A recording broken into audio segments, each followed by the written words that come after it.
हाँ जी, good morning. हम करने जा रहे हैं जी रिवीजन मई 23 के लिए सीए फाइनल इनडायरेक्ट टैक्स की। मैं एक बार इसका ओवरव्यू दे दूं आपको, हम कैसे कैसे करेंगे। हाँ जी, पहला कस्टम की दो रिवीजन क्लासेस है। पहली क्लास में चैप्टर 1 टू 11 कवर्ड है, 9 चैप्टर को छोड़कर। ये chapter 1 to 11 fast track revision है। चैप्टर 9 वैल्यूएशन का ये डिटेल्ड रिवीजन है, ये क्लास 2 में आपको मिलेगा। और जिन नोट्स से मैंने आपको पढ़ा रखा है वो आपको लिंक में नीचे मिल जाएंगे। अगर मैं एफटीपी की बात करूं तो एफटीपी पुराने वाली क्लास ही आप जो अपलोडेड है वही देख सकते हैं, उसमें सिर्फ एक डेट का चेंज है। और अगर हम जीएसटी की बात करें तो बच्चों ने रिक्वेस्ट कर दी कि सर आप चैप्टर वाइज अलग से डालें, तो मैंने ये 22 चैप्टर की अलग अलग आपको रिवीजन क्लास दे रखी है। अगेन जहां से पढ़ाया हुआ है उन नोट्स का लिंक आपको नीचे मिल जाएगा क्लास के। अच्छा, इसमें मैंने साथ में कुछ इंपॉर्टेंट क्वेश्चंस करा रखे हैं और यही आप कर ले, ये सफिशिएंट है एग्जाम के लिए।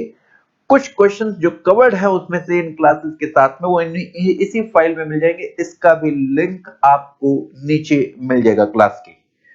और लास्ट अमेंडमेंट जो मई 23 की है, इसकी एक सेपरेट क्लास डिटेल में है, अगर आप वो देखना चाहें वो देख सकते हैं। लेकिन मैंने इन रिवीजन क्लासेस में उन अमेंडमेंट्स को कवर किया हुआ है, वो थोड़ा सा शॉर्ट में होगा। यहां आपको अमेंडमेंट डिटेल में देखनी है तो आप अमेंडमेंट डिटेल में देख सकते हैं, अदरवाइज रिवीजन क्लासेस में वो कवर्ड है अमेंडमेंट। आइए अब स्टार्ट करते हैं रिवीजन। हाँ जी, हम चैप्टर 4 का रिवीजन करने जा रहे हैं। आप मेन बैच और फास्ट ट्रैक का एक साथ इकट्ठा रिवीजन है, तो आप आ जाइए कहाँ, अपने नोट्स में। फास्ट बैच वाले आ जाएं पेज नंबर 4.4 पर और मेन बैच वाले आ जाएं पेज नंबर 4.5 पर। जो डिटेल्ड बैच है मेन बैच वो आ जाएंगे पेज नंबर 4.5 पर जल्दी से। और फास्ट बैच वाले आ जाएंगे पेज नंबर 4.4 पर। वहां हमने ऐसी कुछ 5 शर्तें की बात करी थी। ये 5 टेस्ट फुलफिल होते हैं तो जीएसटी लगता है। पहला टेस्ट सप्लाई की डेफिनेशन में आना चाहिए। दूसरा टेस्ट ये सप्लाई गुड्स या सर्विसेज की होनी चाहिए। तीसरा टेस्ट ये सप्लाई इंट्रा या इंटर से सप्लाई होनी चाहिए। फोर्थ ये सप्लाई टैक्सेबल पर्सन ने करी हो। ये जो पहले 4 टेस्ट हैं ये हमारे सेक्शन 9(1) सीजीएसटी एक्ट या सेक्शन 5(1) आईजीएसटी एक्ट से निकल कर आए हैं। ये हमने खुद नहीं बनाए हुए, सेक्शन 9(1) जो कि लवाए का है वहां से निकल कर आए हैं। पांचवा टेस्ट ये एग्जाम सप्लाई नहीं होनी चाहिए, सेक्शन 11 से निकल कर आया। तो ये 4 टेस्ट मैं आपको दिखाऊं? जी सर दिखाएं 4 टेस्ट। हाँ जी, मेन बैच वाले बच्चे कहां पर है? पेज नंबर 4.5 पर आ गए ना। मेन बैच 4.5 पेज नंबर फिर नहीं बताऊंगा मैं। तो देखेंगे हमने ये सेक्शन 9(1) ऐसा किया था। हाँ जी, पेज नंबर 4.5 पे देखेंगे, पेज नंबर 4.5 सेक्शन 9(1) हमने ऐसा किया था जी, ये चार्ट किया था हमने। पहला सप्लाई की डेफिनेशन में आता हो, सप्लाई ये गुड्स या सर्विस की होनी चाहिए। ये सप्लाई की डेफिनेशन हम पिछले चैप्टर में कर चुके, गुड्स सर्विस की भी डेफिनेशन हम पिछले चैप्टर में कर चुके हैं। ठीक है, सप्लाई सेक्शन 7 में, गुड सर्विस सेक्शन 2 में। फिर ये सप्लाई इंट्रा या इंटर स्टेट सप्लाई होनी चाहिए। तो सेक्शन 9 कर रहे हैं सीजीएसटी एक्ट का, साथ साथ में सेक्शन 5 आईजीएसटी एक्ट का होता जा रहा है। ठीक है, तो 3 टेस्ट ये हो गए। चौथा ये सप्लाई टैक्सेबल पर्सन ने करी हो। तो ये चारों टेस्ट सेक्शन 9(1) से निकल गए हैं, ऐसे आईजीएसटी के सेक्शन 5(1) से निकल गए हैं। तो ये चारों टेस्ट फुलफिल हो प्लस पांचवा टेस्ट एग्जाम सप्लाई नहीं होनी चाहिए तो जीएसटी लगता है। ध्यान रहे, अल्कोहलिक लिकर, हाँ जी हाँ जी हाँ जी, दारू की सप्लाई पे जीएसटी है कि नहीं है? हाँ जी बताएं। दारू जब जीएसटी लाने लगे स्टेट गवर्नमेंट अड़ गई, कहने लगी ना ना, अगर तुम दारू पे जीएसटी लाओगे तो हम जीएसटी लाने नहीं देंगे। तो इसलिए गवर्नमेंट को मानना पड़ा उनका, चलो दारू पे जीएसटी हम नहीं लेके आते। तो अल्कोहलिक लिकर पर जीएसटी नहीं आया। ठीक है जी। अगर वैल्यू की अगर हम बात करें, जैसे सेक्शन 9 सीजीएसटी का है तो सेक्शन 9 एचजीएसटी का भी है। तो सीजीएसटी एचजीएसटी किस वैल्यू पर लगेगा? सेक्शन 15 में जो ट्रांजैक्शन वैल्यू है उस पर। सेक्शन 15 किसका है? सीजीएसटी एक्ट का। सेक्शन 15 आईजीएसटी की बात करें, इसके लिए भी वैल्यू कहां निकालते हैं? सेक्शन 15 में ही, सेक्शन 15 में ही वैल्यू निकाला करते हैं। जीएसटी का रेट मैक्सिमम सीजीएसटी का 20, एसजीएसटी का मैक्सिमम रेट 20, तो टोटल कितना हो गया? 40। तो आईजीएसटी इन दोनों रेट का टोटल होता है, सीजीएसटी एसटी का तो मैक्सिमम रेट कितना है जी? 40। एक्चुअल में ये नहीं लग रहा, एक्चुअल में मैक्सिमम कितना लग रहा था, 28% लग रहा था। ओके, अच्छा जी, 9252 5 पेट्रोल ब्रक पर जीएसटी अभी नहीं है, इस पे आ तो सकता है, अल्कोहलिक लिकर पे तो आ ही नहीं सकता, लेकिन ये 5 पेट्रोल ब्रक पर जीएसटी आ सकता है, लेकिन ये कब से आएगा, जब से जीएसटी काउंसिल रेकमेंड करेगी, फिर गवर्नमेंट नोटिफिकेशन इशू करेगी। ये 5 प्रोडक्ट कौन से हैं जी, 5 product, diesel petrol, diesel motor से पेट्रोल बोलते हैं, और ये डीजल पेट्रोल जैसा एटीएफ एविएशन टरबाइन फ्यूल जो फ्लाइट में यूज होता है, और दो और क्या, पेट्रोलियम क्रूड और नेचुरल गैस। ओके जी, फिर इसके बाद 93 और 53 सीजीएसटी का 93 रिवर्स चार्ज के लिए, ऐसे आईजीएसटी का 53 रिवर्स चार्ज के लिए, ऐसे सीजीएसटी का 94 रिवर्स चार्ज के लिए और आईजीएसटी का 54 रिवर्स चार्ज के लिए। तो ये 93 और 94 दोनों रिवर्स चार्ज के लिए, या 53 54 दोनों रिवर्स चार्ज के लिए। हाँ जी, दोनों में फर्क क्या है, एक बार मैं आपको याद दिला दूं, सेक्शन 93, एक बार मैं आपको याद दिला दूं, 9353 एक जैसे और 9454 एक जैसे। 93 में यहां पर गवर्नमेंट नोटिफिकेशन, भाई रिवर्स चार्ज, यहां मतलब सप्लायर की जगह रिसिपेंट को जीएसटी देना, तो कौन से केसेस होंगे जिसमें रिसिपेंट को जीएसटी देना, यहां पर हम वो गुड्स सर्विसेज नोटिफाई करेंगे।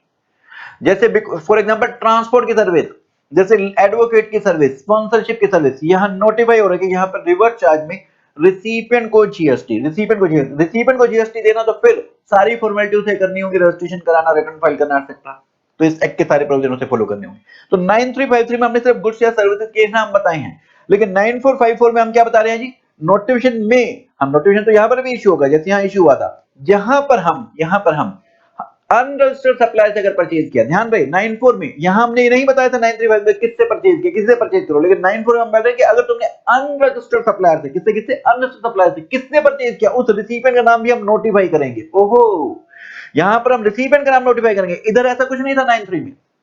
जैसे यहां पर अभी एक ही नोटिफिकेशन है जिसमें उन्होंने बोल रखा है 7/2019 में, प्रमोटर बिल्डर का नाम नोटिफाइड है, प्रमोटर बिल्डर जो बिल्डिंग बनाता है, फ्लैट्स बनाता है, उसी का नाम ही नोटिफाइड है, बस उसी को ही रिवर्स चार्ज में जीएसटी पे करना है। यहां पर ध्यान रहे, हाँ जी ध्यान दीजिए, यहां पर किससे परचेज किया आपने, ये गुड्स सर्विसेज अनरजिस्टर्ड सप्लायर से। मेरा ध्यान से सुनना क्वेश्चन, सीए ने किसी ढाबे से खाना मंगाया, ढाबा अनरजिस्टर्ड है, क्या सीए को जीएसटी रिवर्स चार्ज में देना 94 में? ना ना ना ना ना, यहां हम बता रहे हैं किस रजिस्टर्ड रिसिपेंट नोटिफाइड को, सिर्फ प्रमोटर बिल्डर को, और वो भी सब कुछ परचेज किया वो नहीं, हम गुड्स सर्विसेज के नाम बता रहे हैं। जैसे ये बिल्डिंग बनाने के लिए सीमेंट ब्रिक्स ये कुछ परचेज करेगा, उस खर्चे की बात कर रहे हैं, ठीक है। तो यहां पर अनरजिस्टर्ड सप्लायर से किसी भी रिसिपेंट ने नहीं, जैसे और एग्जांपल लीजिए, एक ट्रेडर है, व्यापारी है, उसने किसी स्टेशनरी की दुकान से जो अनरजिस्टर्ड है उससे स्टेशनरी परचेज कर ली, क्या उसे रिवर्स चार्ज में जीएसटी देना? नहीं भाई नहीं।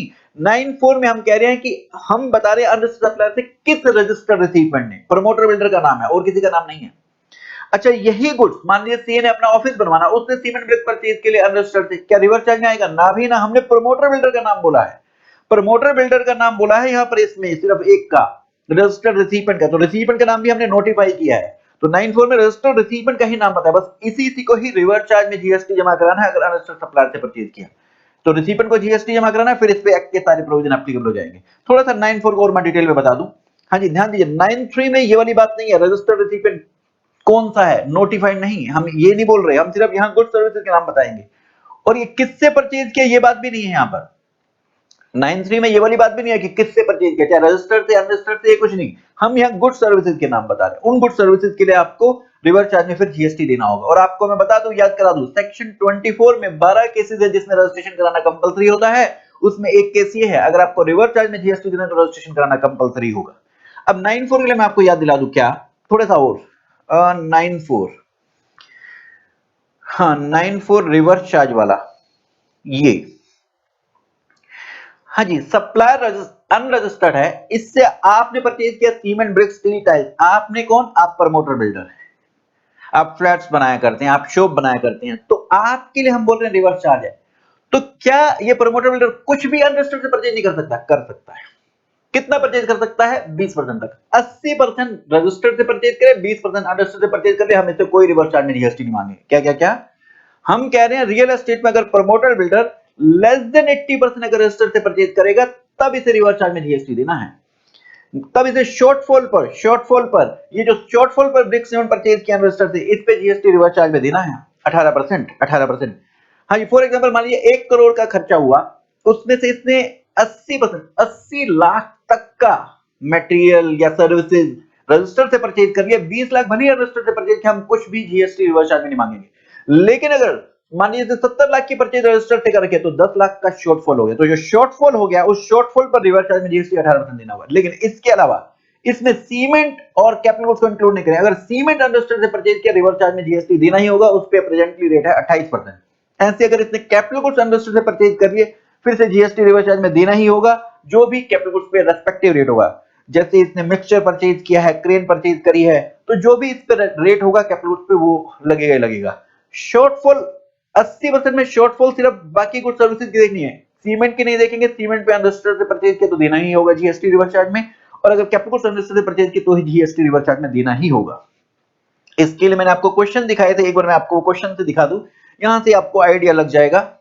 हाँ जी, एक क्वेश्चन हमने ये वाला किया था कि ये कुछ खर्चा दे रखा है, ईयर एंड पे हम कैलकुलेट कर रहे हैं कि टोटल खर्चा कितना हमने रजिस्टर से किया है, कितना हमने अनरजिस्टर से परचेज किया है। ये कब करना है आपको कैलकुलेट? अगर बिल्डिंग कंप्लीट हो गई ड्यूरिंग द ईयर तो जैसे कंप्लीट हुई तब कैलकुलेट कर लो। अगर बिल्डिंग कंप्लीट नहीं हुई ड्यूरिंग द ईयर तो ईयर एंड पे कैलकुलेट करो। तो ईयर एंड पे हमने कैलकुलेट किया क्योंकि यहां पर बिल्डिंग कंप्लीट नहीं हुई है। तो हमने देखा ये चीजें हमने परचेज कर रखी हैं, इसमें दो, छठा और आठवां, ये हमने अनरजिस्टर्ड से परचेज कर रखा है। इसको छोड़कर बाकी हमने परसेंटेज निकाली तो हमने 80% रजिस्टर से परचेज कर रखा है।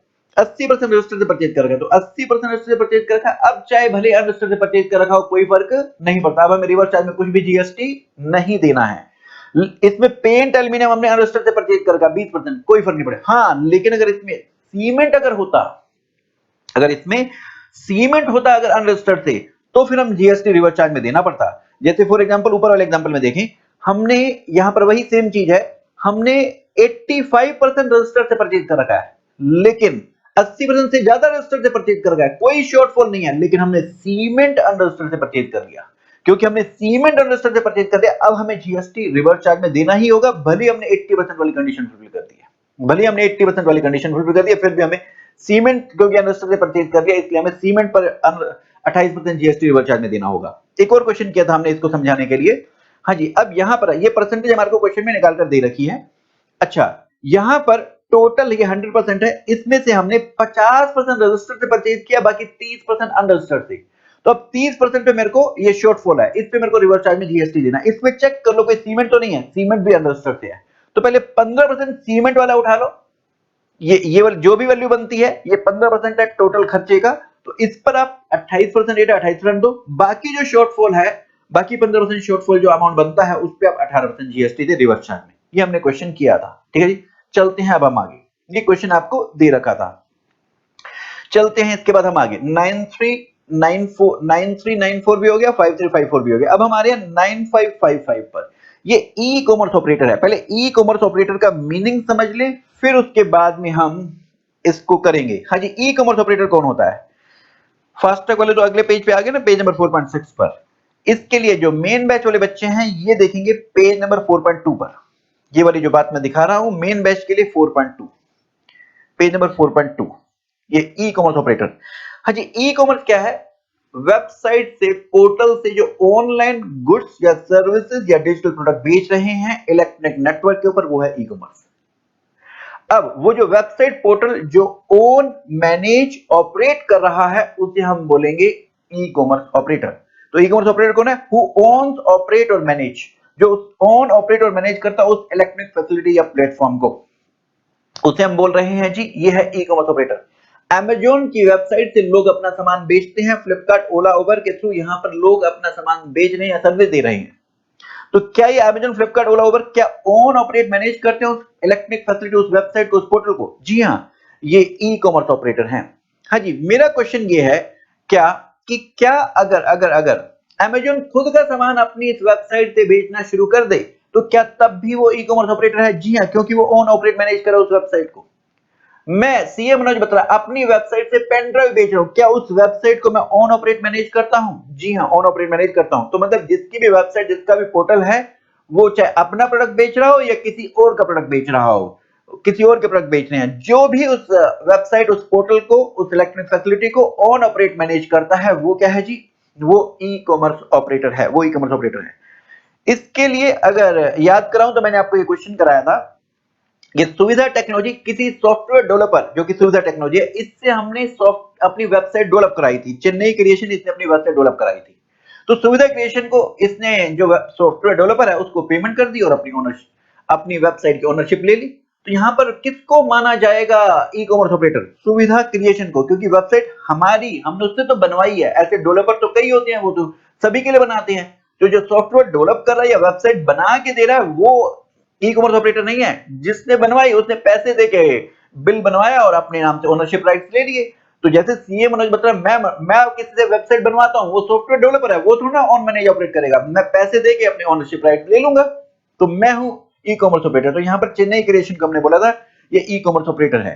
फिर इसके बाद अगर हम बात करें ई कॉमर्स ऑपरेटर के बाद, हाँ जी, फिर हमने ये वाला चार्ट किया था। तो इसको समझाने के लिए एक बार मैं आपको याद दिलाता हूं। फिर हमने ये वाला चार्ट किया था, एक बार मैं स्लाइड से दिखाता हूं, फिर हम यहां पर आएंगे। ये वाला,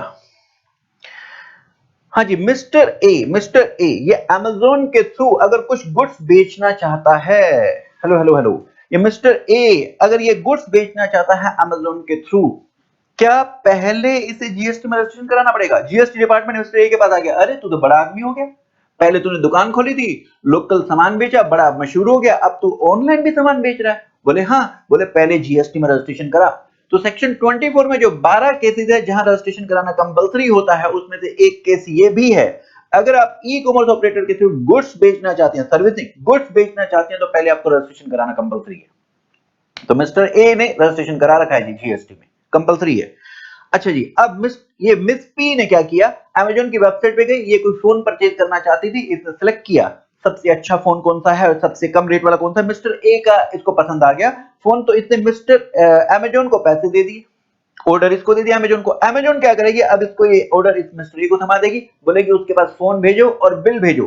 क्या ये बिल मिस्टर ए भेजेगा? जी हाँ, मिस्टर ए का इनवॉइस आता है, सप्लायर का इनवॉइस आता है, तो मिस्टर ए ने इनवॉइस में 10,000 की वैल्यू, उस पे जीएसटी 6% लगाकर भेज दिया। तो मतलब 12% इसने जीएसटी लगाकर भेज दिया। ठीक है जी। तो अब क्योंकि रजिस्ट्रेशन है तो जीएसटी इसने चार्ज करके भेज दिया।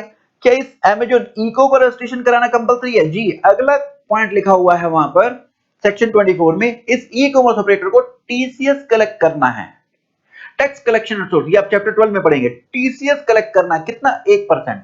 ये क्यों कलेक्ट करना है? इस अमेज़न को 1% टीसीएस कलेक्ट करना है, 0.5 सीजीएसटी, 0.5 एसजीएसटी। तो ये 10,000 का 1% बना आपका 100, 50 सीजीएसटी, 50 एसजीएसटी।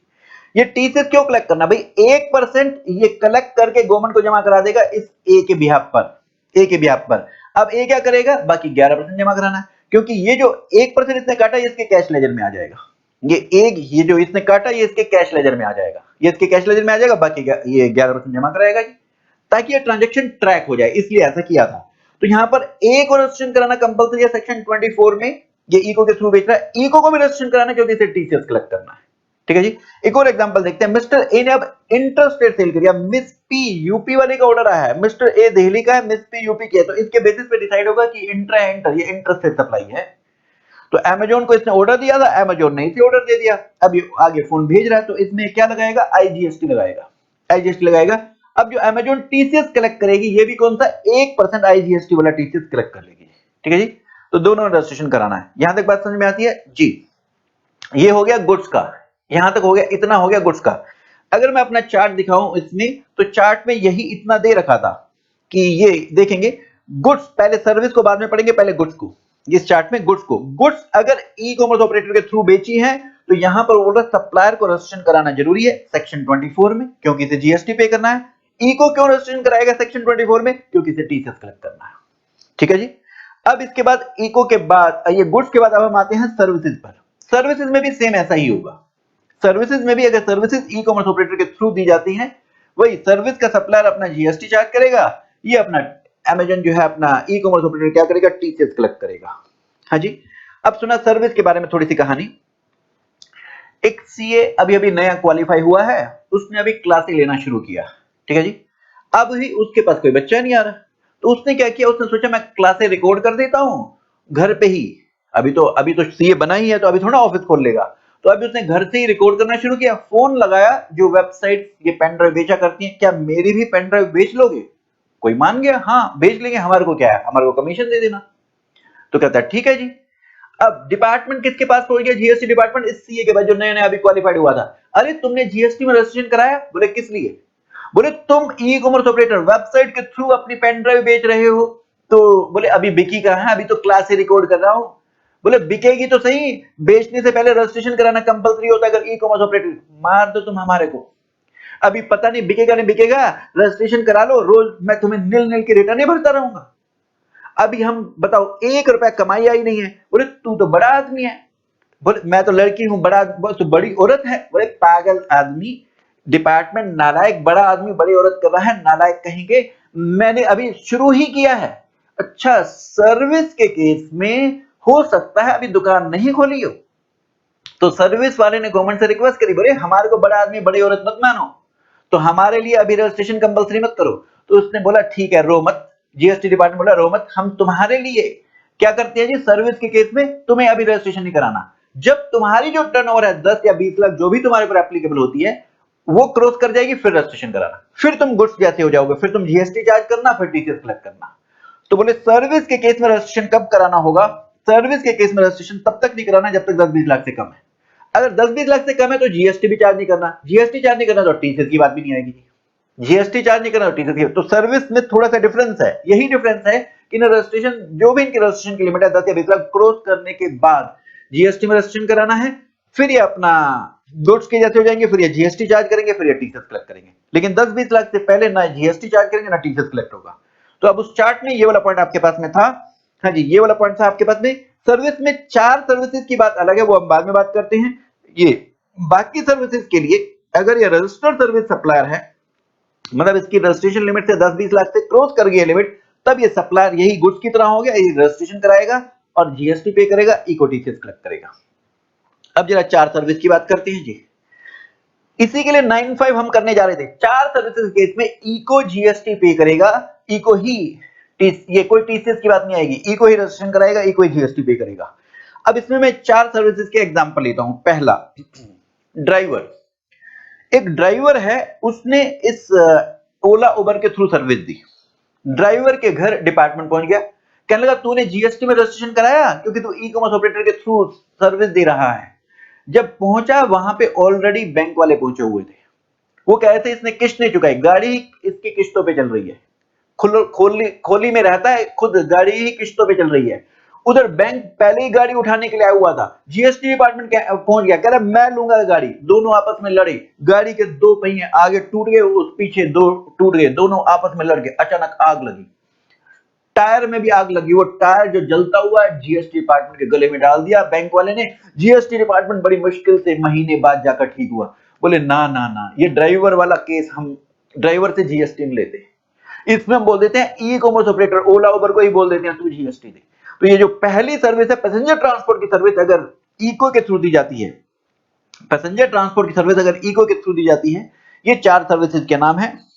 हाँ जी, पेज नंबर 4.5 पर, पेज नंबर 4.5 पर ये 4 सर्विसेज के नाम है जो हम करने जा रहे हैं। ठीक है, 4 सर्विसेज के नाम है। पहला हम बोल रहे हैं अगर पैसेंजर ट्रांसपोर्ट की सर्विस ओला उबर के थ्रू दी गई तो ओला उबर को ही जीएसटी पे करना है, ड्राइवर को नहीं देना, ड्राइवर को नहीं देना। ठीक है जी। इसमें ड्राइवर की टर्नओवर चाहे 10-20 लाख से क्रॉस कर जाए तब भी, 10-20 लाख से क्रॉस कर जाए तब भी। तो एक बार मैं इसे अपनी स्लाइड से भी दिखा देता हूं साथ साथ।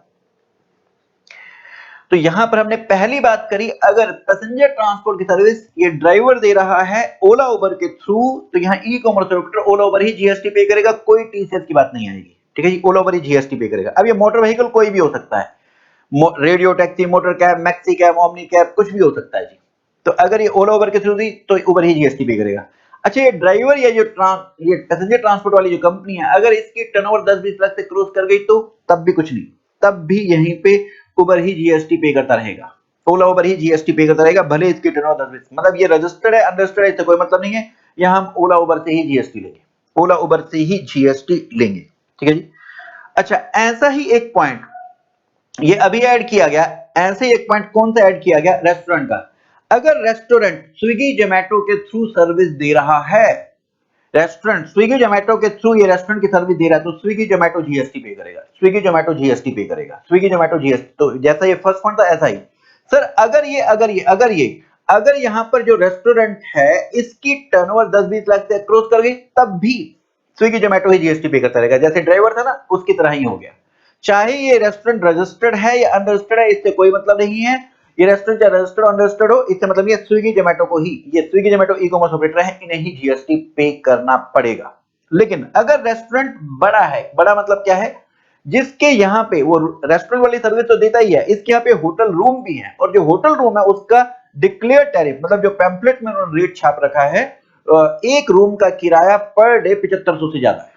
अगर एक रूम का किराया 7500 पर डे से ज्यादा है, ये अगर स्विगी जोमेटो के थ्रू रेस्टोरेंट की सर्विस देता है तो फिर रेस्टोरेंट की सर्विस बोल रहा हूं, रूम बुकिंग के लिए रेस्टोरेंट की सर्विस देता है तो यहां पर स्विगी जोमेटो को नहीं, यहां पर ये रेस्टोरेंट ही जीएसटी पे करेगा। तो ये एक फर्क हो गया ड्राइवर से। तो अगर ये बड़ा रेस्टोरेंट है मतलब जहां पे 5 स्टार टाइप है, वहां पर रूम का किराया 7500 पर डे से ज्यादा लिया जाता है, तो फिर ये स्विगी जोमेटो के थ्रू सर्विस दे तो ये इसे खुद को ही जीएसटी पे करना है रेस्टोरेंट को। ठीक है जी, वापस आते हैं हम इसके बाद।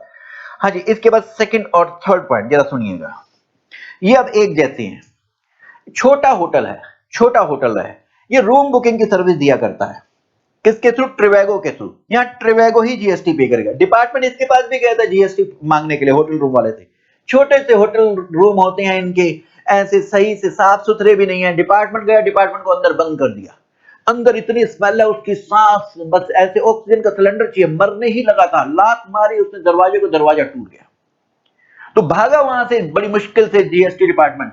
जीएसटी डिपार्टमेंट का माफ करो होटल रूम वाले, मैं तेरे पास कभी नहीं आऊंगा, मैं ई कॉमर्स ऑपरेटर किससे या ट्रिवेगो से ही जीएसटी ले लूंगा। तो सेकंड, ये फर्स्ट सेकंड हो गया। थर्ड क्या है जी, ये अगर होटल रूम छोटे होटल हैं जो ट्रिवेगो के, सब छोटे होटल क्यों बोल रहे हो, इसलिए बोल रहा हूं ये होटल की टर्नओवर 10-20 लाख से कम है। यहां अगर ये होटल अपना रूम बुकिंग की सर्विस ट्रिवेगो के थ्रू दे रहा है तो ये ट्रिवेगो, ये ई कॉमर्स ऑपरेटर जीएसटी पे करेगा। अगर ये होटल बड़ा हो गया, अगर इसकी टर्नओवर 10-20 लाख से ज्यादा होगी तब ये खुद जीएसटी पे करेगा। ये डिफरेंस है, जो फर्स्ट और फोर्थ पॉइंट दिखाया उससे ये डिफरेंस है। यहां पर अगर ये होटल बड़ा हो गया, 10-20 लाख से ज्यादा होगी टर्नओवर, तो यहां पर ये होटल खुद खुद खुद जीएसटी पे करेगा फिर। ठीक है जी, नेक्स्ट इसके बाद एक और, ये भी इसके जैसा है, मतलब ये सेकंड और थर्ड एक जैसे हैं। अगर हाउस कीपिंग की सर्विस, प्लम्बर कारपेंटर जैसे, अगर ये किसके थ्रू दे रहे हैं जी, अर्बन क्लैब के थ्रू दे रहे हैं, तो अर्बन क्लैब जीएसटी, ये ई अर्बन क्लैब ये जीएसटी पे करेगा। यहां पे अगेन ये प्लम्बर कारपेंटर बड़े हो गए तो यहां पर ये प्लम्बर कारपेंटर फिर खुद जीएसटी पे करेंगे। ये फर्क है, ये सेकंड थर्ड एक जैसे हैं और फर्स्ट और फोर्थ एक जैसे थे। यहां ओला उबर वाले केस में पैसेंजर ट्रांसपोर्ट सर्विस जो ड्राइवर दे रहा था, इसकी टर्नओवर चाहे कितनी भी हो जाए, चाहे रजिस्टर्ड है रजिस्टर्ड है, नहीं कोई फर्क नहीं पड़ता था।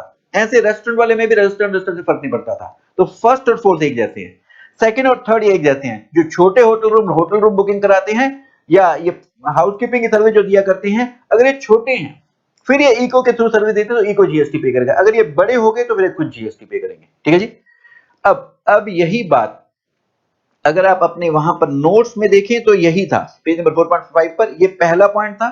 अगर ये पैसेंजर ट्रांसपोर्ट की सर्विस दी जा रही है ओला उबर के थ्रू तो ओला उबर जीएसटी पे करेगा, चाहे यहां पर आपका रेस्टोरेंट रजिस्टर्ड है या नहीं है। और फोर्थ पॉइंट था आपका, अगर ये पहला ये आपका ट्रांसपोर्ट पैसेंजर वाला था, अब रेस्टोरेंट वाला। रेस्टोरेंट अगर ये किसके थ्रू सर्विस दे रहा है जी, स्विगी जोमेटो के थ्रू, तो स्विगी जोमेटो जीएसटी पे करेंगे। यहां पर ये रेस्टोरेंट रजिस्टर्ड या नहीं, वैसे सेम पहले पॉइंट जैसे फर्क नहीं पड़ता, ये चाहे बड़े हैं छोटे हैं, यहां पर इको को ही जीएसटी देना। हाँ, एक रेस्टोरेंट के केस में अगर रेस्टोरेंट कौन सा है जिसके यहाँ रूम का किराया 7500 पर डे से ज्यादा का है, उस केस में अगर वो स्विगी जोमेटो के थ्रू सर्विस दे तो फिर रेस्टोरेंट को खुद को जीएसटी देना होता है। ठीक है जी, फिर इसके बाद ये दो पॉइंट ये थे, पहला छोटा होटल रूम बुकिंग की सर्विस दे रहा है किसके थ्रू, ट्रिवेगो के थ्रू, तो ट्रिवेगो जीएसटी पे करेगा। लेकिन अगर ये रजिस्टर्ड है, ये बड़ा हो गया, तो ये खुद जीएसटी पे करेगा। सेम ऐसा हाउसकीपिंग के लिए, ये अगर प्लम्बर कारपेंटर अर्बन क्लैब के थ्रू सर्विस दे रहे तो अर्बन क्लैब जीएसटी पे करेगा। लेकिन अगर ये अर्बन क्लैब रजिस्टर्ड हो गया तो फिर ये खुद जीएसटी, ये सप्लायर सॉरी अगर सप्लायर ये प्लम्बर कारपेंटर बड़ा हो गया तो ये खुद जीएसटी पे करेगा। अच्छा, अब इसके बाद ये एक दो एग्जाम्पशन ये डिस्कस करनी है क्या, एक होता है नॉन एसी स्टेज कैरेज और एक होता है नॉन एसी कॉन्ट्रैक्ट कैरेज। पहले स्टेज कैरेज क्या होता है, स्टेज कैरेज वो होता है ऐसा व्हीकल जो स्टेजेस मतलब जो बस स्टॉप्स आती है ड्यूरिंग द जर्नी वहां पर रुक रुक के जाता है और वहां पर कुछ पैसेंजर उतरते हैं चढ़ते हैं, उसे बोलते हैं ये स्टेज कैरेज का परमिट मिला हुआ उसे। जैसे रोडवेज की बसेस हैं, डीटीसी की, हरियाणा रोडवेज की, पंजाब रोडवेज की, राजस्थान रोडवेज की, तो ये स्टेज कैरेज का परमिट मिला हुआ है। ये अगर नॉन एसी है तो जीएसटी माफ है। कॉन्ट्रैक्ट कैरेज क्या होता है? Contract carriage point two point travel. जैसे आपकी क्लास खत्म हुई, अब आप घर जा रहे हो, अगर आप नॉन एसी टैक्सी पकड़ते हैं, अगर वो रेडियो टैक्सी नहीं है तो नॉन एसी पकड़ते हैं, तो जो चार्ज लेगा उस पर जीएसटी माफ है। तो नॉन एसी स्टेज कैरेज और नॉन एसी कॉन्ट्रैक्ट कैरेज इस पे जीएसटी माफ है। ऐसे ऑटो और ई रिक्शा, ऑटो और ई रिक्शा अगर आप पकड़ते हैं तो उस पे जीएसटी माफ है। लेकिन अगर ये तुमने बुकिंग कराई है ओला उबर ई कॉमर्स ऑपरेटर के थ्रू तो जीएसटी लगेगा। ये एग्जामिशन हटा दी गई है। तो मैं एक बार इसे अपनी स्लाइड से दिखा दूं। क्या मैं ये कहना चाह रहा हूं? मैं ये कह रहा हूं कि एग्जामिशन है किसके लिए? नॉन एसी स्टेज कैरेज के लिए, नॉन एसी कॉन्ट्रैक्ट कैरेज के लिए। नॉन एसी कॉन्ट्रैक्ट कैरेज के लिए भी है, नॉन एसी स्टेज कैरेज के लिए भी है। लेकिन अगर डायरेक्ट इनके पास पैसेंजर कस्टमर इनके पास डायरेक्ट जाता है तो, लेकिन अगर ये इको के थ्रू बुकिंग हो रही है, ओला उबर के थ्रू, इको के थ्रू अगर ये बुकिंग हो रही है तब जीएसटी है, तब जीएसटी है, तब जीएसटी है, तब टैक्सेबल है ये, तब टैक्सेबल है। ठीक है। नेक्स्ट एक और पॉइंट बोल रहा हूं, ऑटो ई रिक्शा और मीटर कैब। ये अगर डायरेक्टली ऑटो ई रिक्शा आप पकड़ रहे हैं, उसको पैसे दे रहे हैं ऑटो वाले को, ई रिक्शा वाले को, तो जीएसटी माफ है। लेकिन अगर आप ये ई कॉमर्स ऑपरेटर के थ्रू, ओला उबर के थ्रू बुकिंग कर रहे हैं तो जीएसटी लगेगा, तो जीएसटी लगेगा, तो जीएसटी लगेगा। ठीक है। इसमें हमने क्वेश्चंस भी किए थे। अच्छा, 4 पॉइंट और डिस्कस करना चाहता हूं मैं, वो क्या? वो ये जो हमने 4 सर्विसेज करी, इनके रेस्पेक्ट में क्या बात करना चाहता हूं, जरा ध्यान से सुनिएगा। ये रेस्टोरेंट की सर्विस 95 में नोटिफाइड है, सिर्फ 4 सर्विस ही नोटिफाइड है, कोई गुड्स नोटिफाइड नहीं है 95 में। 95 में मतलब जब ई कॉमर्स ऑपरेटर, या 55 जो आईजीएसटी का है, जब ई कॉमर्स ऑपरेटर को जीएसटी पे करना होता है। यहां सिर्फ 4 सर्विस नोटिफाइड है, गुड्स नहीं। ठीक है जी। गुड्स के लिए अगर आप गुड्स ई कॉमर्स ऑपरेटर के थ्रू बेचते हैं तो जीएसटी रजिस्ट्रेशन कराना कंपलसरी है। 4 सर्विसेज केस में 95 में ई कॉमर्स ऑपरेटर खुद जीएसटी पे कर रहा है। मेरा क्वेश्चन ये है, जैसे रेस्टोरेंट का एग्जांपल ले रहे हैं, यहां स्विगी जोमेटो को जो जीएसटी पे करना है, चाहे रेस्टोरेंट रजिस्टर या अनरजिस्टर, इसे देखना ही नहीं है। ये स्विगी जोमेटो को थ्रू सर्विस देना है तो स्विगी जोमेटो को पे करना है। कैसे पे करना है? कैश या क्रेडिट यूज करके? कैश, क्योंकि किसी और के बिहाफ पर पे कर रहे हैं, कैश पे करना है। और इसका इनवॉइस भी यही इशू करेंगे, ये कैश पे करना और इसका इनवॉइस भी यही इशू करेंगे। एक और पॉइंट ये, पहले ये स्विगी जोमेटो जब लॉकडाउन था उस दौरान स्विगी जोमेटो जीएसटी के ये 95 में कवर नहीं थे। अब लॉकडाउन के बाद इन्होंने देखा सारे मोस्टली रेस्टोरेंट स्विगी जोमेटो के थ्रू बेच रहे, तो इन्होंने स्विगी जोमेटो पर जीएसटी डाल दिया। बोले कि रेस्टोरेंट जनरली जमा नहीं करा रहे, तो 95 में इनको डाल देते हैं, इनसे ही ले लेंगे टैक्स। तो क्या इनको कोई आईटीसी रिवर्सल करना है, इनपुट क्रेडिट का कोई रिवर्सल करना है, क्योंकि इन्हें 95 में जीएसटी पे करना पड़ रहा है? नहीं, 95 वाला जीएसटी अब स्विगी जोमेटो को पे करना पड़ रहा है, इस वजह से कोई आईटीसी रिवर्सल नहीं करना है। अच्छा जी, इसके बाद जो 95 में नोटिफाइड नहीं है, मान लीजिए अगर ऐसी कोई चीज अगर आप स्विगी जोमेटो के थ्रू बेचते हैं, रेस्टोरेंट वाली दाल मखनी भी बेच रहा है, बिस्किट का पैकेट, चिप्स का पैकेट जो 95 में नोटिफाइड नहीं है वो भी मान लीजिए ये इस स्विगी जोमेटो के थ्रू बेच रहा है, तो तब यहां पर ये स्विगी जोमेटो को जीएसटी नहीं देना होगा उन गुड्स के लिए जो 95 में नोटिफाइड नहीं है। तो इनके लिए क्या होगा? वही जो टीसीएस वाली बात है, इसके लिए वही बात होगी जी। यहां पर ये सप्लायर जो रेस्टोरेंट होगा वही खुद जीएसटी जमा कराएगा और यहां पर स्विगी जोमेटो टीसीएस कलेक्ट करेंगे। जो 95 में नोटिफाइड नहीं है उसके लिए मैं पहले ही बता चुका, चाहे गुड्स हो या सर्विसेज हो, फिर एक जैसी बात है ना, सप्लायर जीएसटी पे करेगा और स्विगी जोमेटो टीसीएस कलेक्ट करेंगे। अच्छा, अब अगला पॉइंट ध्यान से सुनिएगा। अगर रेस्टोरेंट सिर्फ सर्विस देता है स्विगी जोमेटो के थ्रू, फिर स्विगी जोमेटो जीएसटी पे करा, क्या रेस्टोरेंट को रजिस्ट्रेशन कराने की जरूरत है? रेस्टोरेंट को जीएसटी नहीं देना, फिर रजिस्ट्रेशन कराने की जरूरत नहीं है।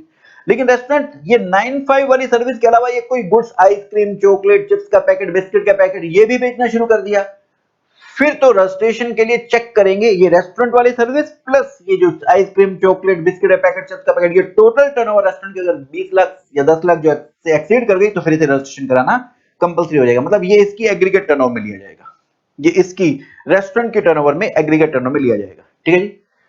फिर ये जो चार्ट था आपका, ये चार्ट कंप्लीट हो गया। ये साथ में ये 4 पॉइंट जो दे रखे थे ये यही दे रखे थे। ठीक है जी। यहां हमारा ये 95 वाला कंप्लीट होता है, 95 वाला कंप्लीट होता है। ये सर्कुलर भी साथ में मैंने सारे पॉइंट्स इसके डिस्कस कर लिए। अब हम शुरू करते हैं जी रिवर्स चार्ज के लिए। रिवर्स चार्ज के लिए हाँ जी, पेज नंबर 4.8 पे आ जाइए और मेन बैच वाले बच्चे कहां पर आ जाए, मेन बैच वाले बच्चे आ जाए पेज नंबर 4.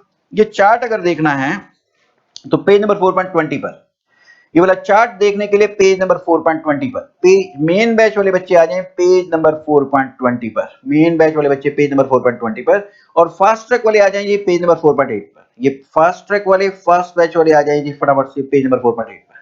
हम यहां पर बात करने जा रहे हैं जीटीए के लिए, गुड्स ट्रांसपोर्ट एजेंसी। हाँ जी, गुड्स ट्रांसपोर्ट एजेंसी। इस बार इन्होंने बोला है गुड्स ट्रांसपोर्ट एजेंसी हम तुम्हें फॉरवर्ड चार्ज की ऑप्शन देते हैं, पिछली बार भी थी, तब 12% जीएसटी की बात करते हैं सिर्फ। हाँ जी, अब जीटीए को ये आपको दिख रहा है ना प्रॉपर, ये थोड़ा और जूम करूं।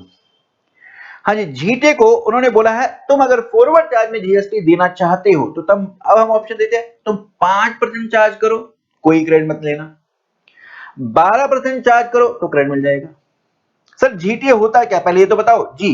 गुड्स ट्रांसपोर्ट एजेंसी, ये एजेंसी कब कही जाएगी, जब दो शर्तों को फुलफिल करती हो। पहला, रोड बाय रोड ट्रांसपोर्ट की सर्विस देती हो, प्लस बिल्टी या जिसे कंसाइनमेंट नोट बोलते हैं वो इशू करती हो। क्या क्या क्या, बाय रोड गुड्स ट्रांसपोर्ट की सर्विस देती है प्लस बिल्टी इशू किया करती हो। बाय रोड गुड्स ट्रांसपोर्ट की सर्विस देती है प्लस बिल्टी। अगर बाय रोड गुड्स ट्रांसपोर्ट देती है तो बिल्टी इशू नहीं करती, जैसे एक बंदे के एक दो ट्रक है वो बिल्टी इशू नहीं करता, कोई जीएसटी लगेगा, कोई जीएसटी लगेगा। गुड्स ट्रांसपोर्ट बाय रोड अगर सर्विस देते हैं तो नीचे देखेंगे क्या लिखा हुआ है, गुड्स ट्रांसपोर्ट बाय रोड अगर सर्विस देते हैं तो जीटीए या कुरियर एजेंसी, बस इन दो के केस में टैक्स है, इसके अलावा फिर टैक्स नहीं है। जैसे आप बैलगाड़ी, अगर आप अपनी बैलगाड़ी के थ्रू, रिक्शा के थ्रू, मोटर कार के थ्रू भेज रहे हो, ये बिल्टी नहीं इशू करते जी। या तांगे के थ्रू ट्रांसपोर्ट करें, ये जीटीए नहीं है, ये गुड्स ट्रांसपोर्ट एजेंसी नहीं है, भले ही ये ट्रांसपोर्ट बाय रोड सर्विस दे रहे हैं, जीएसटी माफ है। तो बाय रोड अगर ट्रांसपोर्ट सर्विस दे रहे हैं तो जीटीए और कुरियर एजेंसी, बस इन दो के केस में ही जीएसटी है। अगर बाय रोड ये कोई बैलगाड़ी से, रिक्शा से, मोटर वैन से ट्रांसपोर्ट कर रहे हैं उस पर जीएसटी माफ है, जीएसटी माफ है। अभी मैं एक और क्वेश्चन भी कराऊंगा इसके ऊपर में। हाँ जी, एक चीज मैं आपको याद दिला दूं, एक 750 या 1500 की एग्जामिशन हुआ करती थी, आप एग्जामिशन के चैप्टर में डिस्कस करेंगे, वो एग्जामिशन हटा दी गई है। अगर मान लीजिए कोई छोटा हाथी है उसके थ्रू ट्रांसपोर्टेशन हो रही है, वो सिर्फ 1200 रुपए चार्ज कर रहा है, 1500 से कम है, तो हम जीएसटी बोलते थे माफ है, अब माफ नहीं है। अब तुमने 2 रुपए भी चार्ज किए तो भी जीएसटी लगेगा। जो स्मॉल व्हीकल के लिए जो ट्रांसपोर्ट का अमाउंट थोड़ा छोटा मोटा चार्ज कर लिया जाता था 1500, या एक व्हीकल के लिए, एक कंसाइनी के लिए 750 उससे कम, वो एग्जामिशन हटा दी गई है, जीएसटी लगेगा। ओके, आगे बढ़ते हैं। हाँ जी, तो मैंने जीटी का मीनिंग आपको बता दिया। अब जीटी अगर फॉरवर्ड चार्ज में जीएसटी चार्ज करना चाहता है तो उसे या तो 5% चार्ज करना या 12%। अगर 5% चार्ज करना तो क्रेडिट नहीं लेना, 12% चार्ज करना तो क्रेडिट लेना। ठीक है जी, क्रेडिट ले सकता है। सर वो क्रेडिट कब लेना चाहेगा जीटीए, हम जीटीए की बात करें, क्रेडिट कब लेना चाहेगा, या उसने नए नए ट्रक परचेज किए हैं तो उसको परचेजेस पे क्रेडिट लेना है, या और के परचेजेस है जिसको उसे क्रेडिट लेना तो वो 12% चार्ज करे। अगर कोई क्रेडिट लेना तो वो 5% चार्ज करे, इनवॉइस में 5% चार्ज करे। ध्यान रहे, जो इनसे ये सर्विस रिसीव कर रहा है जीटीए से, वो तो क्रेडिट लेगा ही लेगा। जो जीटीए से सर्विस रिसीव कर रहा है वो तो क्रेडिट लेगा ही लेगा। जो रिसिपिएंट है, जो गुड्स ट्रांसपोर्ट एजेंसी सर्विस ले रहा है, वो तो क्रेडिट लेगा, चाहे 5 लगाओ या 12 लगाओ, हमें उससे क्या मतलब है। हम तो जीटीए की बात कर रहे हैं, कब उसे क्रेडिट नहीं मिलेगा। 5 चार्ज करेगा तो क्रेडिट नहीं मिलेगा, 12 चार्ज करेगा तो क्रेडिट मिलेगा। अच्छा, अगर जीटीए ने ये ऑप्शन ली फॉरवर्ड चार्ज की तो इसे दो शर्तों का फुलफिल करना है। पहला, इसे रजिस्ट्रेशन लेना है, पहली बात। दूसरा, इसे ऑप्शन लेनी है कि मैं फॉरवर्ड चार्ज में टैक्स पे कर सकता हूं, ये होगी पहली condition.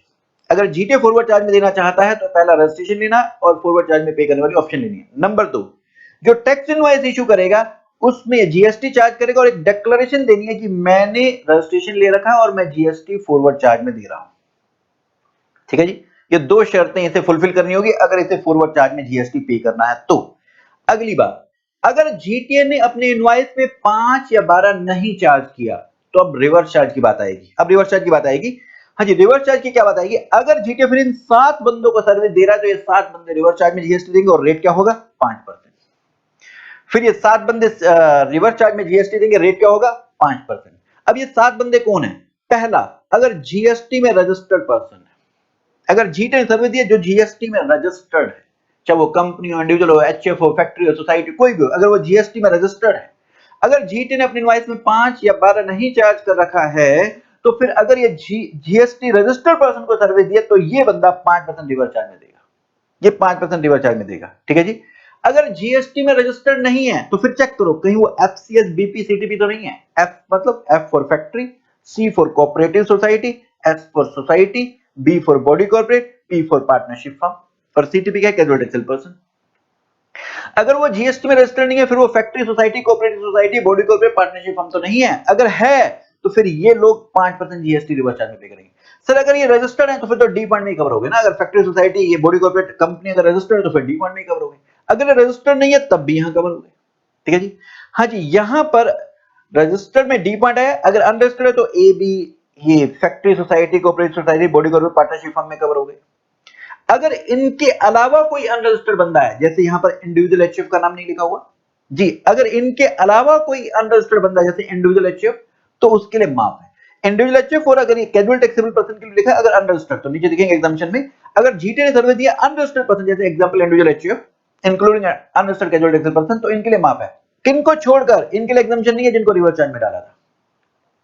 Factory society, cooperative society, body corporate, इनके लिए एग्जामिनेशन नहीं है। दूसरा, अगर जीटीए उस बंदे को सर्विस देता है जिसके पास सिर्फ टीडीएस का रजिस्ट्रेशन है, अगर वो government department, local authority, government agency है, तो जीएसटी माफ रहेगा। ये एक बार मैं आपको टीडीएस वाला पॉइंट आपको याद दिला दूं, वो क्या होता है। हाँ जी, ये देखेंगे, ये कोई मिस्टर ए है, ये गवर्नमेंट डिपार्टमेंट को क्या करता है जी, ये पोस्ट कार्ड छाप के देता है। ऐसे स्टेट गवर्नमेंट डिपार्टमेंट है, मान लीजिए ये ममता बनर्जी का, इनको स्टेशनरी सप्लाई किया करता है। ऐसे म्युनिसिपैलिटी है, इनको स्ट्रीट लाइट लगा के दिया करता है। ठीक है।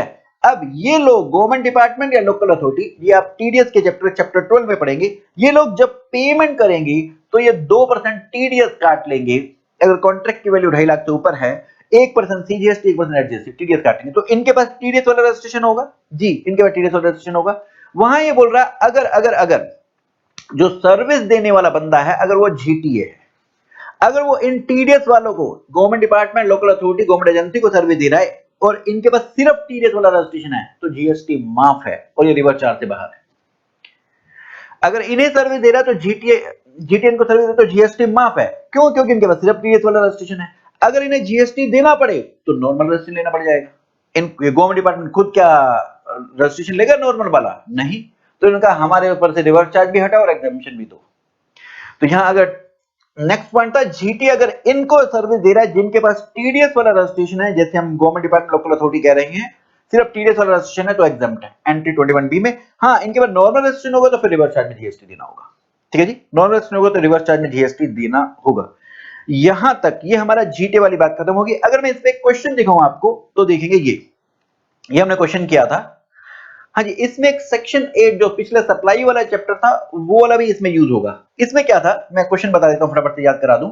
ये बिस्किट बेचते हैं और कस्टमर के यहाँ होम डिलीवरी देते हैं, तो ट्रांसपोर्ट के पैसे भी चार्ज करते हैं। तो बिस्किट होगी प्रिंसिपल सप्लाई और ट्रांसपोर्ट वाली सप्लाई होगी एंसिलरी सप्लाई। एंसिलरी सप्लाई, तो इस पे नेक्स्ट पेज पे रेट दे रखे हैं। बिस्किट पे रेट 12 है, जो ट्रांसपोर्ट पे है वो 5 बता रखा मान लीजिए। तो अब हम जब कस्टमर से रिकवर करेंगे तो हम क्या रिकवर करेंगे, हम पूरी वैल्यू पर बिस्किट का रेट लगा लेंगे सेक्शन 8, क्योंकि ये कंपोजिट सप्लाई है। कंपोजिट सप्लाई होती थी तो हमें प्रिंसिपल सप्लाई बिस्किट का रेट लगाना होता था। ठीक है। अब यहां पर इसने बोला है ट्रांसपोर्ट का अमाउंट जो हम रिकवर करते हैं वो कैसे रिकवर करते हैं, जो हमारी ट्रांसपोर्ट की कॉस्ट लगी प्लस जीएसटी, उसका 2%, उसमें 2% प्रॉफिट ऐड करके, जैसे फॉर एग्जांपल सेकंड वाला पॉइंट देखिए, इन्होंने एक सेल करी है इंटरस्टेट इंडियन रेलवे के थ्रू, रेल के थ्रू इन्होंने ट्रांसपोर्ट करी है। ठीक है। और जीएसटी का रेट ट्रांसपोर्ट पे नेक्स्ट पेज पे 5% दे रखा है। ठीक है, 5% दे रखा है। अब ट्रांसपोर्ट का अमाउंट है 3,17,000, तो रेलवे वालों ने हमसे जीएसटी चार्ज किया होगा। कितना चार्ज किया होगा? 5% चार्ज किया होगा। ये अब आगे अभी रिवर्स चार्ज में पढ़ेंगे। Transport of goods by road और रोड, अगर ट्रांसपोर्ट ऑफ गुड्स या पैसेंजर अगर गवर्नमेंट सर्विस देती है तो इसमें रिवर्स चार्ज नहीं है, इसमें फॉरवर्ड चार्ज है।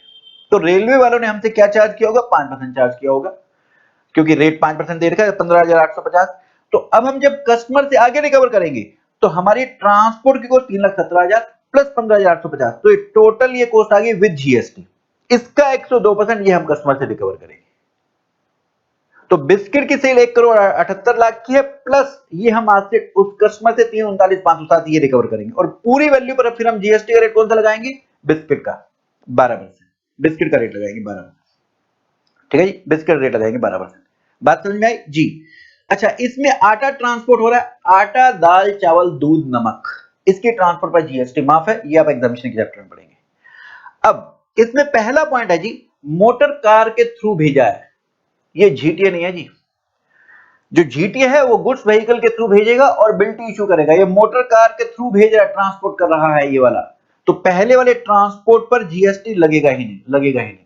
लेकिन कस्टमर से हम जब रिकवर करेंगे, कितना रिकवर करेंगे, ये 54,000 ट्रांसपोर्ट प्लस जीएसटी जीरो है, तो 54,000 इंटू में 102% रिकवर करेंगे, 55,080।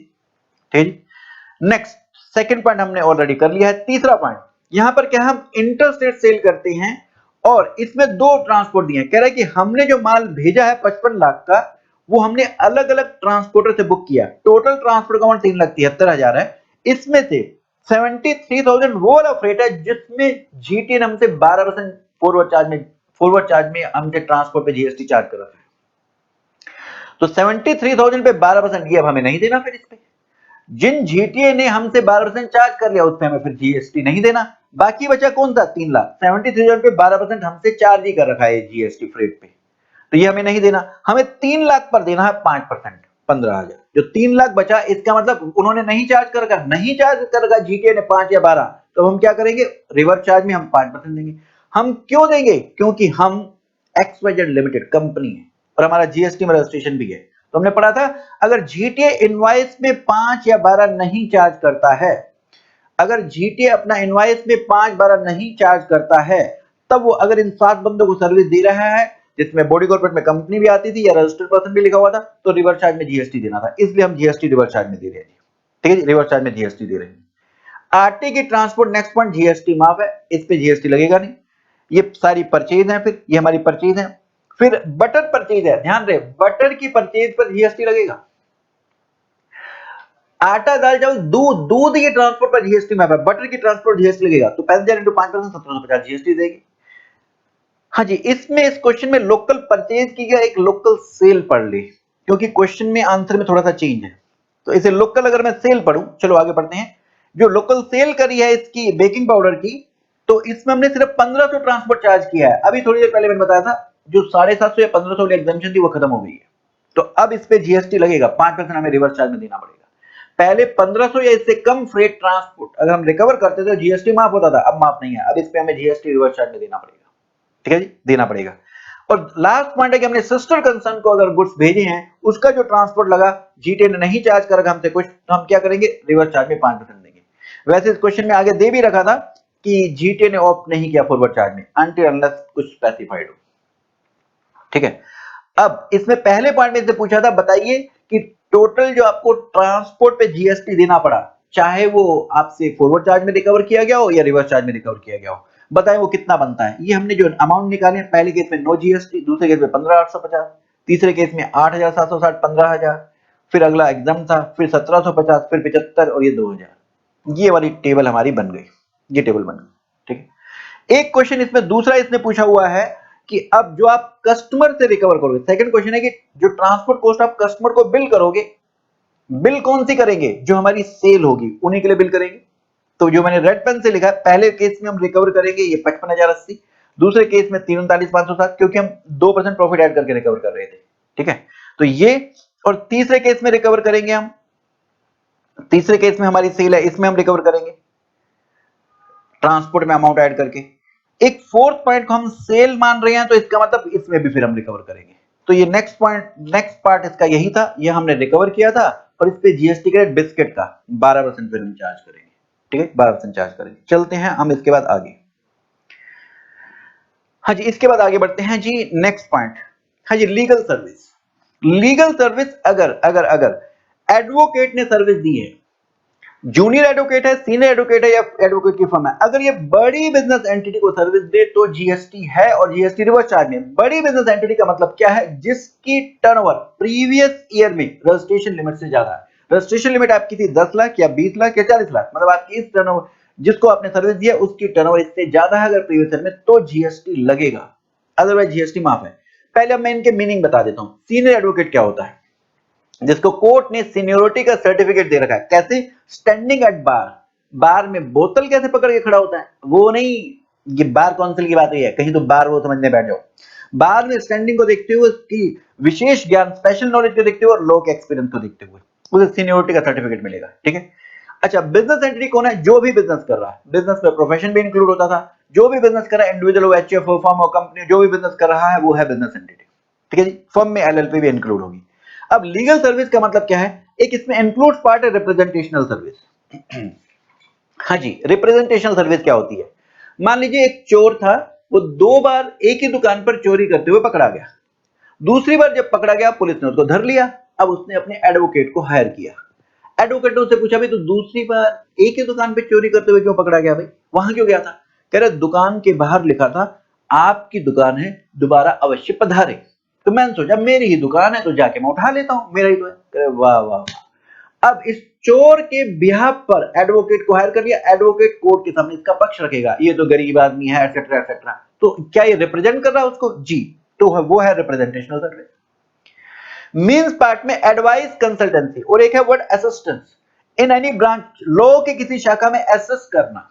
जैसे आप एडवोकेट अगर किसी का जीएसटी रजिस्ट्रेशन करा रहा है या रिटर्न फाइल करा रहा है, तो यहां क्या कर रहा है? असिस्ट कर रहा है। तो ये हो गया लीगल सर्विस में कवर हो गया।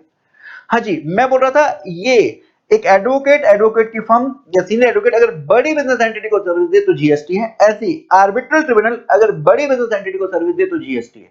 छोटी बिजनेस एंटिटी को माफ है। ये अभी नीचे एग्जाम्पशन में बताता हूं। पहले एक बार आर्बिट्रल ट्रिब्यूनल समझ लो। मान लीजिए दो कंपनी में झगड़ा हो गया, तो इनके डिस्प्यूट को रेजोल्यूशन करने के लिए कहां गए? कोर्ट के पास। कोर्ट ने इनके लिए आर्बिट्रल ट्रिब्यूनल अपॉइंट कर दिया। आर्बिट्रल ट्रिब्यूनल में एक कोई रिटायर्ड जज हो सकता है, एक से ज्यादा हो सकती है, डिपेंड करेगा कि कितनी फीस ये पे करने के लिए तैयार है। मतलब ये मध्यस्थ है। जैसे दो बिल्ली में झगड़ा हो रहा था तो एक बंदर आ गया, वो उनका निपटारा करा रहा है। वो पंच, वो सरपंच, ये मध्यस्थ, ये आर्बिट्रल ट्रिब्यूनल है। तो जो ये फीस चार्ज करेगा सैमसंग एप्पल से, उस पर जीएसटी कौन पे करेगा? ये Samsung Apple GST reverse charge में पे करेंगे। ये बड़ी बिजनेस एंटिटी है। हाँ जी, अब ये जरा एग्जाम्पशन का पॉइंट नीचे से पढ़ लेते हैं। ये बड़ी बिजनेस एंटिटी मैं क्यों बार बार बोल रहा हूं, इसके नीचे एग्जाम्पशन है। ये एग्जाम्पशन के चैप्टर से लिंक है। क्या? आर्बिट्रल ट्रिब्यूनल, आर्बिट्रल ट्रिब्यूनल अगर, हाँ जी, एक एडवोकेट के एग्जांपल से लेते हैं। मान लीजिए एक स्कूल का चौकीदार है और वो चौकीदारी करता है अपनी। एक दिन अपने घर पे पहुंचा, उसकी बीवी किसी और के साथ अफेयर मार रही थी। वो उसने आवाज लगाई, अरे ये क्या?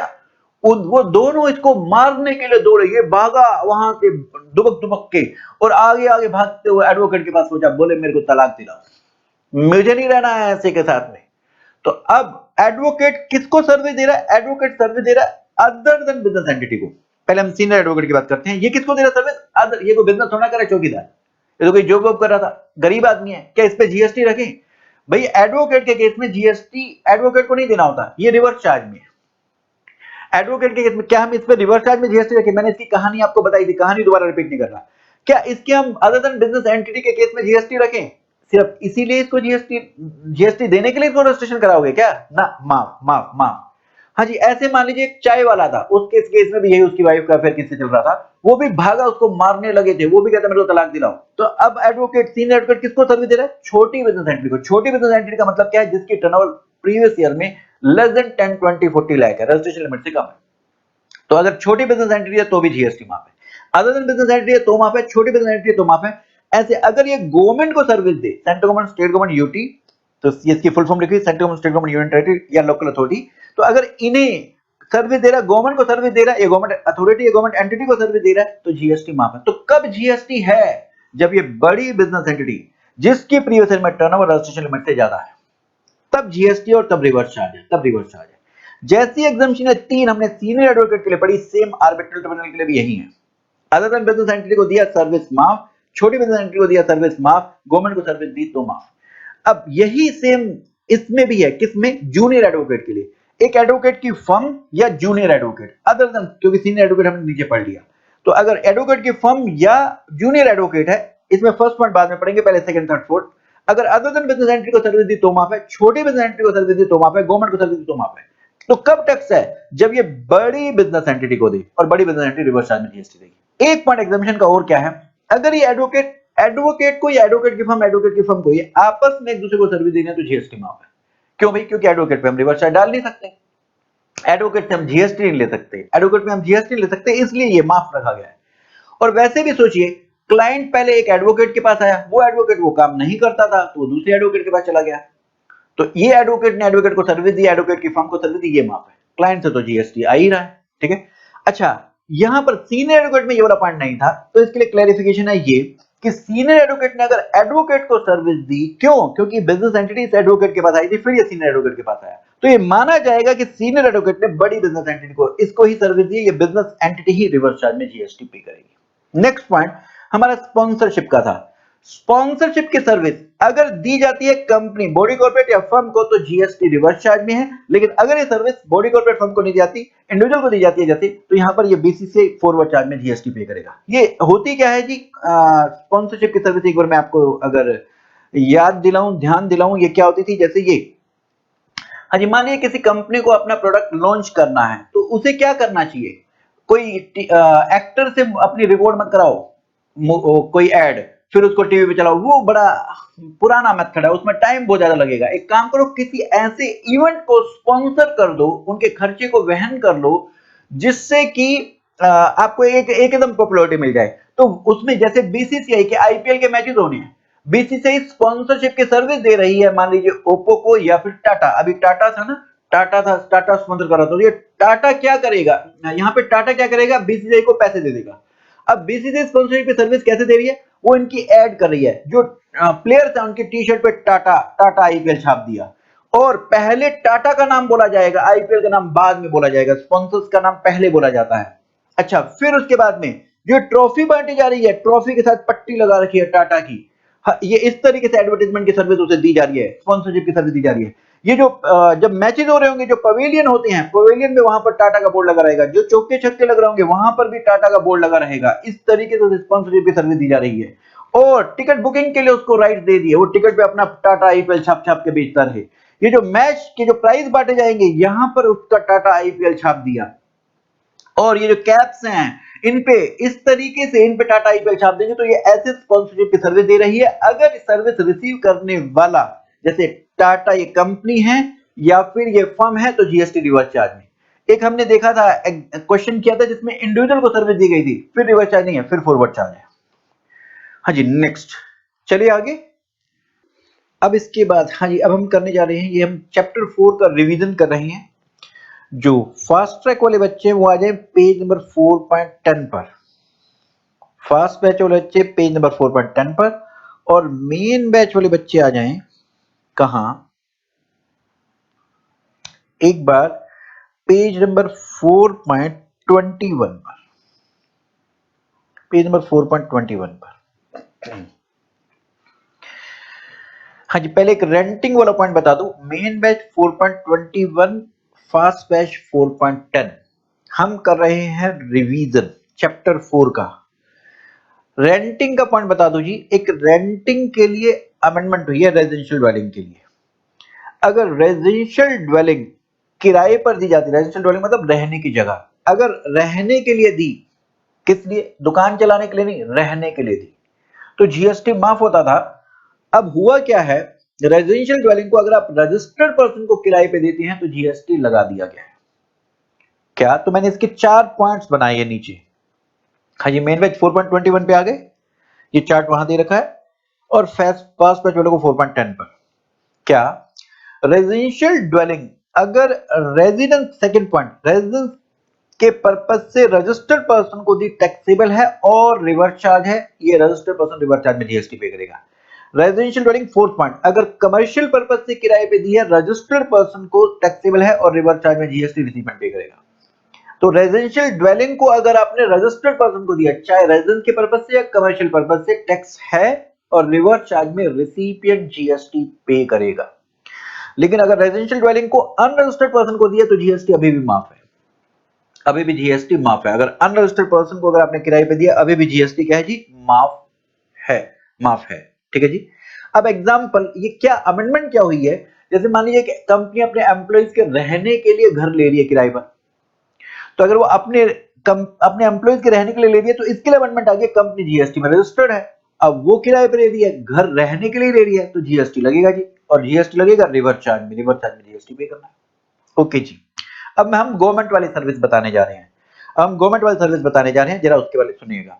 गवर्नमेंट अगर इमूवेबल प्रॉपर्टी को किराए पर दिया करती है, गवर्नमेंट अगर इमूवेबल प्रॉपर्टी को किराए पर देती है, किसको? रजिस्टर्ड पर्सन को, तो रिवर्स चार्ज होता है, तो रिवर्स चार्ज होता है। अब इस गवर्नमेंट सर्विस की इस रेंटिंग टू रजिस्टर्ड के अलावा बाकी सर्विसेज सुनिए, गवर्नमेंट की कुछ और सर्विसेज के नाम सुनिए। हाँ जी, गवर्नमेंट की 4 सर्विसेज होती हैं, P for post office, A for aircraft vessel, T for transport of goods और पैसेंजर। इनके केस में जीएसटी रिवर्स चार्ज में नहीं है, गवर्नमेंट को खुद फॉरवर्ड चार्ज में जीएसटी पे करना पड़ेगा, प्लस रेंटिंग टू अनरजिस्टर्ड। इसके लिए मैं एक चार्ट दिखाता हूं आपको, ये चार्ट है आपके पास में, मेन बैच वाले बच्चे ये चार्ट आप देखेंगे पेज नंबर 4.19 पर, मेन बैच डिटेल बैच आप आएंगे पेज नंबर 4.19 पर, ये आपके पास चार्ट है, और फास्ट ट्रैक वाले ये फास्ट बैच वाले पेज नंबर 4.11 पर। हाँ जी, गवर्नमेंट की 4 सर्विसेज हैं, कौन सी गवर्नमेंट की 4 सर्विसेज कौन सी है? पत्ता, पीएटी है। इसमें जो पीएटी है इसमें फॉरवर्ड चार्ज है, मतलब गवर्नमेंट खुद पे करेगी जीएसटी, खुद रजिस्ट्रेशन कराएगी। P for post office, A for aircraft या वेसल के रिलेशन में सर्विस देना पोर्ट के अंदर या पोर्ट के बाहर, इसे पोर्ट सर्विस भी बोला जाता है। और एक है ट्रांसपोर्ट ऑफ गुड्स या पैसेंजर, जैसे इंडियन रेलवे देती है, ये इंडियन रेलवे दिया करती है एग्जांपल, या गवर्नमेंट की रोडवेज वाली बसेस जो हैं वो देती हैं ये पैसेंजर ट्रांसपोर्ट की या गुड्स ट्रांसपोर्ट की सर्विस। तो ये पीएटी में फॉरवर्ड चार्ज है, फॉरवर्ड चार्ज है। अब इसमें गवर्नमेंट खुद जीएसटी पे करेगी, खुद रजिस्ट्रेशन कराएगी, ठीक है जी, खुद जीएसटी पे करेगी, खुद रजिस्ट्रेशन कराएगी। अब इसका एग्जांपल सुन लीजिए फटाफट से। हाँ जी, पोस्ट ऑफिस में एक हाउसवाइफ गई, क्यों इसको फॉरवर्ड चार्ज में रखा गया उसके लिए मैं फटाफट से बता रहा हूँ। पोस्ट ऑफिस का हाउसवाइफ गई, कहने लगी मेरे को अपने हस्बैंड के पास दूर कहीं रहते चाय की थर्मस भेजनी है। वहां पे जीएसटी डिपार्टमेंट खड़ा हुआ था, उसने बोला अरे हाउसवाइफ तूने जीएसटी में रजिस्ट्रेशन ले रखा है? बोले क्यों? बोले गवर्नमेंट अगर सर्विस देती है तो रिवर्स चार्ज में जीएसटी पे करना होता है, रजिस्ट्रेशन कराना। बोले पागल, वो बिजनेस एंटिटी के लिए, गवर्नमेंट सर्विस किसको दे? बिजनेस एंटिटी को तो होता है, मैं बिजनेस एंटिटी थोड़ा हूं, मैं हाउसवाइफ हूं। वो सुई धागा लेके आई थी, बोले तेरे जैसे बंदों के लिए मैं सुई धागा लेके चलती हूँ, उसके मुंह को छलनी छलनी कर दिया। अरे यही तेरा सी देती हूँ, ये जो बोलता रहता है जीएसटी रजिस्ट्रेशन कराया, जीएसटी रजिस्ट्रेशन कराया। तो पोस्ट ऑफिस के पास ऐसे बंदे भी आते हैं जो हाउसवाइफ टाइप हो गए, वो भी लोग आते हैं सर्विस लेने के लिए जो जीएसटी में रजिस्टर्ड नहीं है, तो फॉरवर्ड चार्ज में ही रखना पड़ेगा। लॉजिक बता रहा हूं फॉरवर्ड चार्ज का। नेक्स्ट, एयरक्राफ्ट वेसल के रिलेशन में पोर्ट पर, मानिए पोर्ट पर कोई आपने गुड्स मंगाए हैं, आप जीएसटी में रजिस्टर्ड नहीं है, आप गए हुए थे पोर्ट पर, अपनी कार मंगाई थी, कार लेने के लिए जीएसटी डिपार्टमेंट ने पूछा अरे तुमने जीएसटी में रजिस्ट्रेशन कराया रिवर्स चार्ज में जीएसटी देने के लिए? आपने धक्का मारा, वो कहां गिरा? पानी में जा गिरा जीएसटी डिपार्टमेंट। बड़ी मुश्किल से बाहर निकल गया, तैरना भी नहीं आता था, सांस भी बड़ी मुश्किल से, कहने लगा नहीं आप छोड़ दो, मुझे माफ कर दो, आप जाओ, मैं उससे किससे? पोर्ट डिपार्टमेंट को ही बोलूंगा कि वो ही जीएसटी में रजिस्ट्रेशन करा लेगा। वो पोर्ट वाले खुद ही अपना रजिस्ट्रेशन करा लेंगे, तो पोस्ट ऑफिस वाले खुद अपना रजिस्ट्रेशन कराएंगे। वे एयरक्राफ्ट वेसल के रेस्ट में पोर्ट जो सर्विस दिया करता है वो अपना खुद रजिस्ट्रेशन कराएंगे। तीसरा, ट्रांसपोर्ट ऑफ गुड्स और पैसेंजर, इंडियन रेलवे, वहां लाइन में लगे हुए हैं, भीड़ लगी हुई है बहुत लोगों की, और वो टिकट ले रहे हैं, जीएसटी डिपार्टमेंट जो टिकट ले रहे हैं उन पैसेंजर के पास पहुंच गया, अरे तुमने जीएसटी में रजिस्ट्रेशन करा रखा है, रिवर्स चार्ज में जीएसटी दोगे ना तुम? बोले इसको पकड़ लो, आज इसको ट्रेन के नीचे ही देते हैं। ये जीएसटी डिपार्टमेंट बहुत बहुत बहुत दुखी करता है, कह रहा है कि है ना रिवर्स चार्ज में जीएसटी, तो पागल है तो आओ इसको ट्रेन पर माफ कर दो मेरे को, मैं तुम रहने दो, मैं इंडियन रेलवे को ही बोल देता हूँ वो जीएसटी में रजिस्ट्रेशन करा लेंगे। तो ये 3 सर्विसेज ऐसी हैं, आप समझे, इनके पास अनरजिस्टर्ड बंदे भी आते हैं सर्विस लेने जनरली, तो इसलिए इनके केस में हम रिवर्स चार्ज नहीं रख सकते थे। तो इन 3 सर्विसेज, पीएटी के लिए हमने क्या रखा हुआ? फॉरवर्ड चार्ज, गवर्नमेंट खुद जीएसटी पे करेगा, तो यहां पर हमने लिखा कौन जीएसटी पे करेगा? पोस्ट ऑफिस सर्विस दे रही है तो पोस्ट डिपार्टमेंट, अगर पोर्ट वाली सर्विस है एयरपोर्ट या port authority, good passenger transport वाली सर्विस है जैसे इंडियन रेलवे तो Indian railway, Haryana roadways Haryana roadways, जो गवर्नमेंट का जो भी डिपार्टमेंट है वही रेस्पेक्टिव डिपार्टमेंट देगा। इनके अलावा अगर कोई सर्विस बची, अगर इनके अलावा कोई सर्विस बची, प्लस रेंटिंग टू रजिस्टर्ड में तो रिवर्स चार्ज है ही, इसके अलावा अगर कोई सर्विस बची, अगर इसके अलावा कोई सर्विस बची, तो उस केस में अगर ये बिजनेस एंटिटी को दी गई तो बिजनेस एंटिटी रिवर्स चार्ज में जीएसटी पे करेगी। जब इसके अलावा के एग्जांपल देखें, गवर्नमेंट की लैब ने टेस्टिंग करके दी नेस्ले को, तो ये इन 3 के अलावा सर्विस है, तो यहां पर नेस्ले खुद पे करेगी जीएसटी रिवर्स चार्ज में। सिक्योरिटी सर्विस रिलायंस को, मान लीजिए आईपीएल का मैच देखने के लिए मुकेश अंबानी आए, तो वहां पुलिस ने सिक्योरिटी की सर्विस दिया रिलायंस को, रिलायंस रिवर्स चार्ज में जीएसटी पे करेगी। 4G 5G स्पेक्ट्रम का लाइसेंस दिया गया एयरटेल को, ये इनके अलावा एनी सर्विस में आ गया है, एयरटेल रिवर्स चार्ज में जीएसटी पे करेगी। माइनिंग का लाइसेंस दिया गया रिलायंस को, रिलायंस जीएसटी रिवर्स चार्ज में पे करेगी, ठीक है जी। अच्छा, यहां मैं आपको याद दिला दूं, दारू का लाइसेंस पे जीएसटी नहीं था, तो लेकिन एक याद आ गया, उस आपको दिखाया था सप्लाई के चैप्टर में मुकेश अंबानी को लाइसेंस मिला था कोई माइनिंग का या 4G 5G स्पेक्ट्रम का, तो लाइसेंस पे रिवर्स चार्ज में जीएसटी दिया था जी। तो ये एनी सर्विस में आते हैं, ठीक है जी। तो इन तीन सर्विसेज के अलावा कौन सा, पीएटी, पैट के अलावा कोई एनी सर्विस है, एनी सर्विस है तो रिवर्स चार्ज है। इसमें रेंटिंग टू अनरजिस्टर्ड को हटा दो, पैट एनी सर्विस में रेंटिंग टू अनरजिस्टर्ड को हटा दो, क्योंकि रेंटिंग टू अनरजिस्टर्ड में गवर्नमेंट फॉरवर्ड चार्ज में जीएसटी। बाकी जो सर्विसेज है जैसे हमने एग्जांपल दिए, ये आपको testing, security, 4G 5G spectrum, इसमें ये रिसिपिएंट जो होगा ये अपना जीएसटी रिवर्स चार्ज में पे करेगा, ठीक है जी यहां तक। अच्छा जी, इसमें पोस्ट ऑफिस में आपको याद दिला दूं, 4 सर्विस माफ है, इसके अलावा सारी सर्विसेज टैक्सेबल है। पहले सिर्फ 4 सर्विसेज टैक्सेबल होती थी, अब यहां पे ऐसा नहीं है, अब अमेंडमेंट हो गई है। पोस्ट ऑफिस में सिर्फ 4 सर्विस ही माफ है, बाकी सब टैक्सेबल हो गई है। ये 4 सर्विस कौन सी माफ है? हाँ जी, ये 4 सर्विस जो माफ है जरा देख लीजिए। आपकी गर्लफ्रेंड है, गांव की कोई आपने गर्लफ्रेंड बनाई, लो बजट की है, उसके पास फोन वोन नहीं है, तो अब आप उसको क्या करते हो, चिट्ठी लिखते हो या इंडियन लेटर कार्ड से ये भेजते हो। ये चिट्ठी है, ये पोस्ट कार्ड बोलते हैं, ये इंडियन लेटर कार्ड है, यहां से चिट्ठियां लिखते हो। उसके प्यार में ऐसे डूबे, आपने किताबें लिख दी, ये बुक, अब इस बुक को पोस्ट कर दिया, तो जो पोस्ट ऑफिस आपसे चिट्ठी के पैसे लेगा चार्जेस, या इंडियन लेटर के चार्जेस लेता है, या फिर ये बुक को पोस्ट करने के जो चार्जेस लेता है, इस पे जीएसटी माफ है, इस पे जीएसटी माफ है। ये 3 ये हो गए। अब वो आपके प्यार में इतनी अभिभूत हुई, दीवानी हुई, तुमने ऐसे बुक भी भेज दी लिख के कहानी, बुक पोस्ट के चार्जेस पे भी जीएसटी माफ था, तो उसने क्या किया, आपको राखी भेजी है ऑर्डिनरी पोस्ट से। तो जो राखी भेजी है ऑर्डिनरी पोस्ट से, अगर इसका वेट 10 ग्राम से कम है तो इस ऑर्डिनरी पोस्ट के चार्जेस पर भी जीएसटी माफ है। ये जो 4 सर्विसेज पोस्ट ऑफिस की माफ है, बाकी सब सर्विसेज पर जीएसटी है, और बाकी सब सर्विस पर जब जीएसटी तो पोस्ट ऑफिस खुद जीएसटी पे करेगा, ठीक है। ये 4 सर्विसेज की बात होगी। तो ये हुई हमारी पोस्ट ऑफिस वाली। अब मैं अगला पॉइंट बताने जा रहा हूं आपको, ये बिल्डर डेवलपर का कौन से वाला पॉइंट, ये आपका टीडीआर एफएसआई या लॉन्ग टर्म लीज वाला। हाँ जी, इसके लिए मेन बैच वाले बच्चे आप आ जाइए फटाफट से पेज नंबर 4.15 पर, और फास्ट ट्रैक आप तो यहीं पे है ही। मेन बैच वाले बच्चे अब आ जाइए, मेन बैच वाले बच्चे आ जाइए फटाफट से पेज नंबर 4.15 पर, जल्दी जल्दी जल्दी। मेन बैच के लिए पेज लिख रहा हूं, मेन बैच जो आ जाएंगे पेज नंबर 4.15 पर। मैं एक बार फ्रंट से स्लाइड से दिखा रहा हूं, आप आ गए होंगे और देखेंगे मैं क्या कह रहा हूं। हाँ जी, मैं कह रहा हूं ये ट्रांसफर ऑफ डेवलपमेंट राइट, ये राजा की लैंड है, राजा अधिकार देता है इस बिल्डर को, तो मेरी लैंड पर बिल्डिंग डेवलप कर ले। ये बिल्डर इसके पास आता है, कहता है मेरे को ना अपनी लैंड दे दो, कहता है लैंड बेचूंगा नहीं, मैं तुझे अधिकार देता हूं कि तू यहां पर फ्लैट्स बना, शॉप बना, कुछ फ्लैट्स मेरे को दे दे, कुछ शॉप मेरे को दे दे।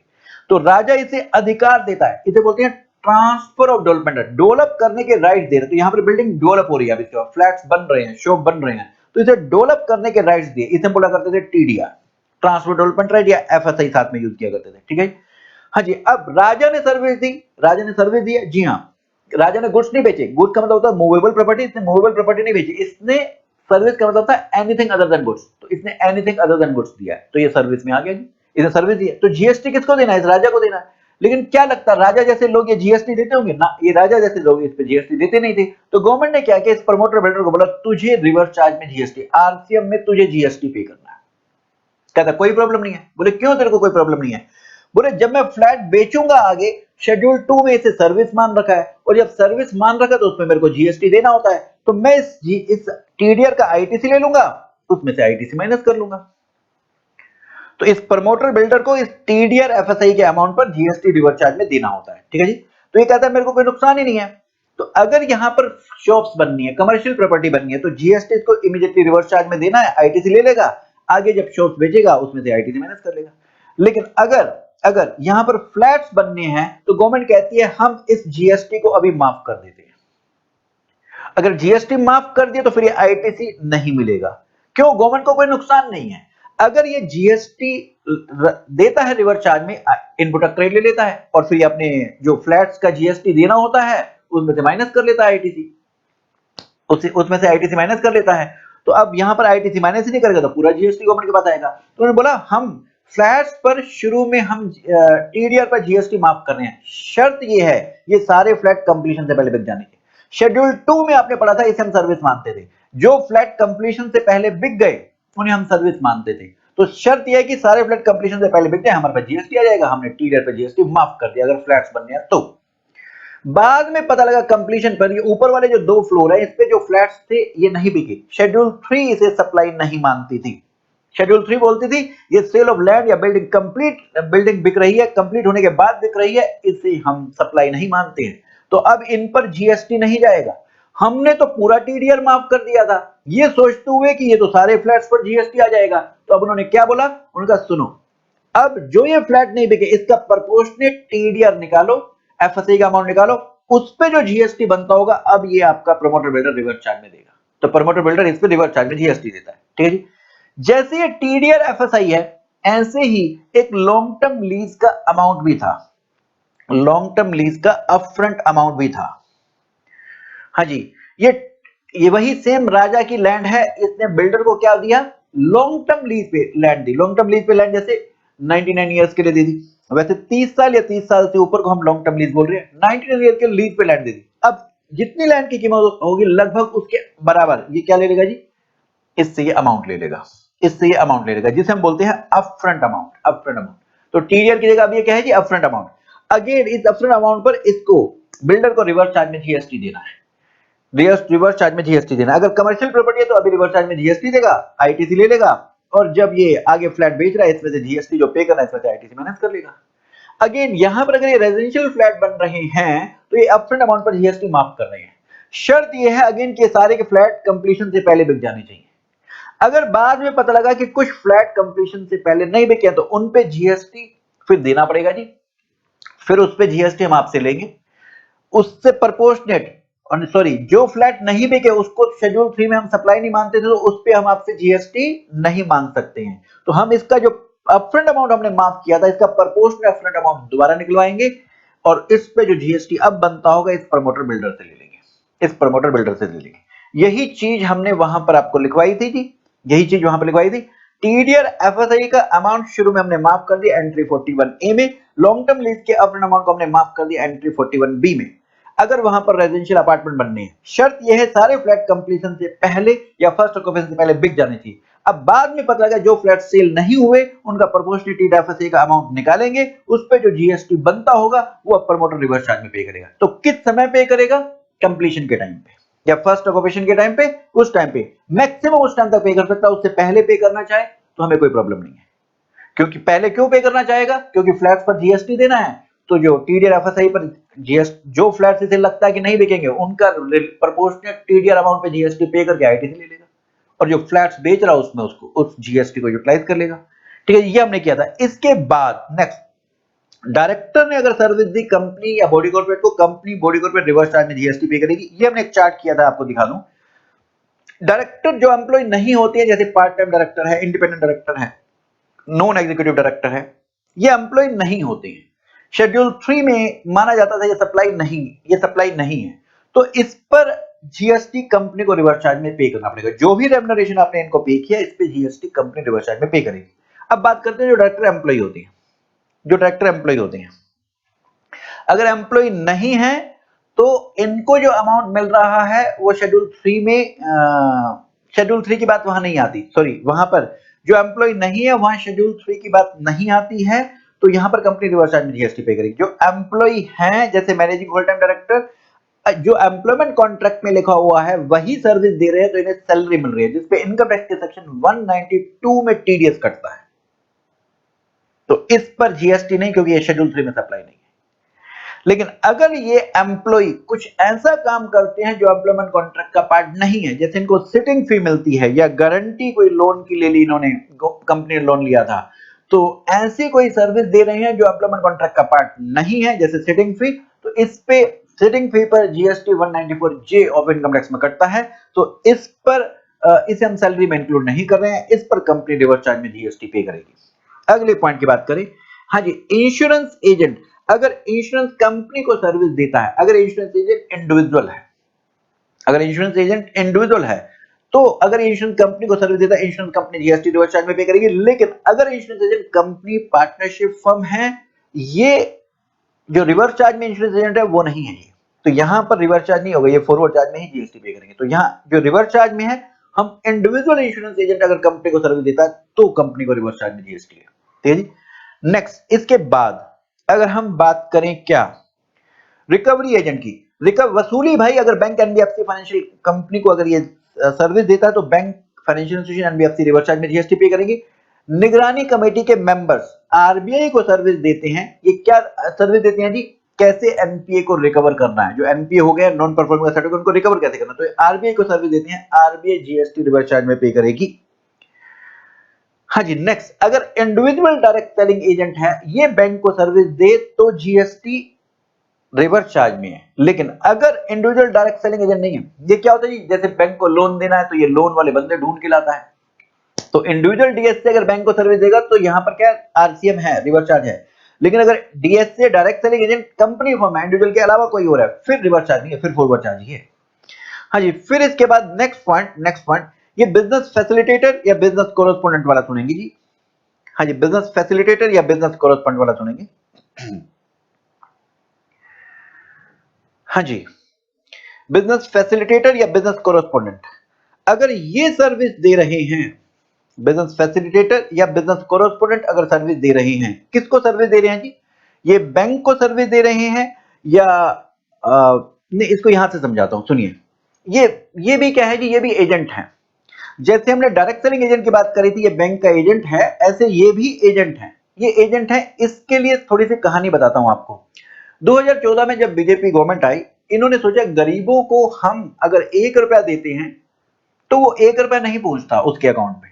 राजीव गांधी जी ने बोला था 1 रुपया भेजते तो 15 पैसे पहुंचते हैं, उसके बाद बीच में मीडिएटर खा जाते हैं। तो इन्होंने सोचा एक काम करते हैं, सबके बैंक अकाउंट में पैसे डालते हैं डायरेक्ट। अब बैंक अकाउंट में जब डालने की सोची तो उस समय पता लगा बैंक अकाउंट ही नहीं है। अब बैंक अकाउंट नहीं है तो क्या करें, पहले बैंक अकाउंट ओपन कराने पड़ेंगे। बैंक अकाउंट ओपन कराने पड़ेंगे। बैंक अकाउंट ओपन कैसे करें, अगर बैंक अकाउंट ओपन करने है तो पहले क्या करना पड़ेगा, एजेंट अपॉइंट करने पड़ेंगे। तो एक बिजनेस फैसिलिटेटर को अपॉइंट किया गया, ये छोटा बिजनेस फैसिलिटेटर छोटा होता है, एक बिजनेस कोरेस्पोंडेंट को अपॉइंट किया गया, ये बड़ा एजेंट होता है। दोनों में फर्क क्या है, बिजनेस फैसिलिटेटर तो जिसका अकाउंट ओपन करना उस बंदे को पकड़ के कन्विंस करके ले आएगा बैंक के पास, बैंक उससे फिर फॉर्म भरवाएगा, एड्रेस प्रूफ लेगा और कुछ उसकी फोटो लेगा, पैसे लेगा, फिर अकाउंट ओपन करेगा। लेकिन बिजनेस कोरेस्पोंडेंट बैंक के बिहाफ पर कुछ काम कर सकता है, जैसे पैसे विड्रॉ करने हैं तो खुद दे देगा, पैसे जमा कराने हैं जो खुद जमा कर लेगा, छोटे मोटे अमाउंट के जमा कराते हैं तो वो ये वाली फैसिलिटी वो कर सकता है, उसके बिहाफ पर अकाउंट ओपन करना। तो बिजनेस कोरेस्पोंडेंट बड़ा एजेंट होता है। तो अगर छोटा है तो रिवर्स चार्ज है, बड़े में तो खुद देगा ना। तो बिजनेस फैसिलिटेटर छोटा है, अगर ये बैंक को सर्विस देता है तो रिवर्स चार्ज है, बैंक पे करेगा। अगर बिजनेस कोरेस्पोंडेंट सर्विस दे रहा है, बड़ा है, खुद पे करेगा फॉरवर्ड चार्ज में। अब अगर इन दोनों ने अपने एजेंट अपॉइंट किए, बीएफ ने, एजेंट ऑफ बीएफ अगर बीएफ को सर्विस दे रहा है, छोटा है तो यहां फॉरवर्ड चार्ज ही रहेगा, रिवर्स चार्ज नहीं। लेकिन अगर एजेंट ऑफ बीसी अगर बीसी को सर्विस दे रहा है, क्योंकि बीसी बड़ा है, तो यहां पर ये रिवर्स चार्ज में जीएसटी पे करेगा। चलिए आगे। हाँ जी, अगला हम बात करें अगर मोटर व्हीकल किराए पर दी, अगर मोटर व्हीकल किराए पे दी, कौन सी, पैसेंजर व्हीकल की बात कर रहे हैं, गुड्स व्हीकल की नहीं। अगर गुड्स व्हीकल किराए पे दिया रिवर्स चार्ज नहीं है, पैसेंजर व्हीकल किराए पे दिया और उस पैसेंजर व्हीकल में रेंट पर दिया हमने, हाँ जी रेंट पर दिया है, इसके लिए एक सर्कुलर आया था, मैं आपको याद दिला दूं, renting of motor vehicle reverse charge में है, वो भी passenger vehicle, passenger transport service नहीं। रेंटिंग ऑफ मोटर व्हीकल में सर्कुलर के थ्रू हमने पढ़ा था, वो क्या, सौंप दी है गाड़ी तेरे हवाले कुछ टाइम के लिए। तो यहां से निकल के आया था, हम बॉडी कॉर्पोरेट को, हम ये किराए पर किसको दे रहे हैं, बॉडी कॉर्पोरेट को, सौंप दिया गाड़ी बॉडी कॉर्पोरेट तेरे हवाले फॉर अ पीरियड टाइम, कुछ समय के लिए। और फिर जिस शेड्यूल जिस रास्ते पर तू चला तेरी मर्जी। तो यहां पर आगे यहां से निकल के आया था सर्कुलर से कि जिस शेड्यूल पर वो चलाना चाहे किराए पर लेने वाला उसकी मर्जी है, जिस रूट पर चलाना चाहे उसकी मर्जी है। तो मोटर व्हीकल जब किराए पे देते हैं तो उसकी मर्जी होती है, उस कुछ समय के लिए उसको हम दे देते हैं। लेकिन पैसेंजर ट्रांसपोर्ट सर्विस में क्या होता है, पैसेंजर ट्रांसपोर्ट सर्विस में वो अपने तय रूट पर चलती है गाड़ी। जैसे मान लीजिए कुछ रोडवेज की बसेज हैं, जैसे दिल्ली से गुड़गांव जा रही है, दिल्ली से यूपी जा रही है, तो वो अपने तय रूट पर चल रही है। पैसेंजर ट्रांसपोर्ट सर्विस में तो वो क्या बोलता है, आजा मेरी गाड़ी में बैठ जा, बीच चलेगी गाड़ी मेरे तय रास्ते पर, मेरे टाइम शेड्यूल पर। तो यहां पर पैसेंजर ट्रांसपोर्ट सर्विस में रिवर्स चार्ज नहीं है। तो मान लीजिए अगर एक कंपनी के एम्प्लॉइज दिल्ली से गुड़गांव जाते हैं, वो जो एम्प्लॉयर है वो उस बिजनेस उस बस वालों से कॉन्ट्रैक्ट कर लेता है, प्राइवेट वालों की है, मान लीजिए कि तुम्हारे तय रास्ते पर तुम जो आ रहे हो, इस पे मेरे कुछ एम्प्लॉइज भी आते हैं, मैं आपको इन एम्प्लॉइज के लिए इतनी पेमेंट दे दूंगा। क्या उसने किराए पर गाड़ी ली है, नहीं, वो अपने तय रास्ते पे नहीं आ रहा, वहां पे क्या हो रहा है जी, जिसने गाड़ी किराए पे लिया उसके तय रास्ते पे नहीं चल रही, जो गाड़ी चला रहा है उसी के तय रास्ते पे चल रही है, तो वो पैसेंजर ट्रांसपोर्ट की सर्विस है, उसमें रिवर्स चार्ज नहीं है। ये किस में है जी, मोटर व्हीकल, पैसेंजर व्हीकल अगर किराए पे दिया तो रिवर्स चार्ज है। ओके, यहाँ पर पैसेंजर व्हीकल में रिवर्स चार्ज कब है, अगली बात जब फ्यूल की कॉस्ट चार्ज कर रखी है, फ्यूल की कॉस्ट रिकवर कर रखी है, किसने दिया हो, अदर देन बॉडी कॉर्पोरेट ने, किसने दिया हो, अदर बॉडी, जैसे एग्जांपल इंडिविजुअल एचएफ फर्म ने दिया हो, किसने दिया हो, कंपनी, बॉडी कॉर्पोरेट को, बॉडी कॉर्पोरेट को, बॉडी कॉर्पोरेट को, और जिसने इनवॉइस में 12% जीएसटी चार्ज नहीं कर रखा है। मोटर व्हीकल में दो रेट है, 5% या 12%।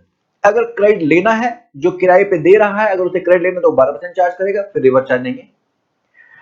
अगर क्रेडिट नहीं लेना तो 5% चार्ज करेगा। सिर्फ एक छोटा सा क्रेडिट मिलता है 5% में, वो क्या, अगर मान लीजिए उसे गाड़ी किराए पे देनी है, उसके पास है नहीं, तो वो अपने किसी दोस्त से जो सेम लाइन ऑफ बिजनेस में है उससे गाड़ी किराए पे लेके आगे दे सकता है। तो जो उसके दोस्त ने उससे जीएसटी चार्ज किया होगा उसे उसी का क्रेडिट मिलता है, अगर 5% चार्ज कर रहा है तो।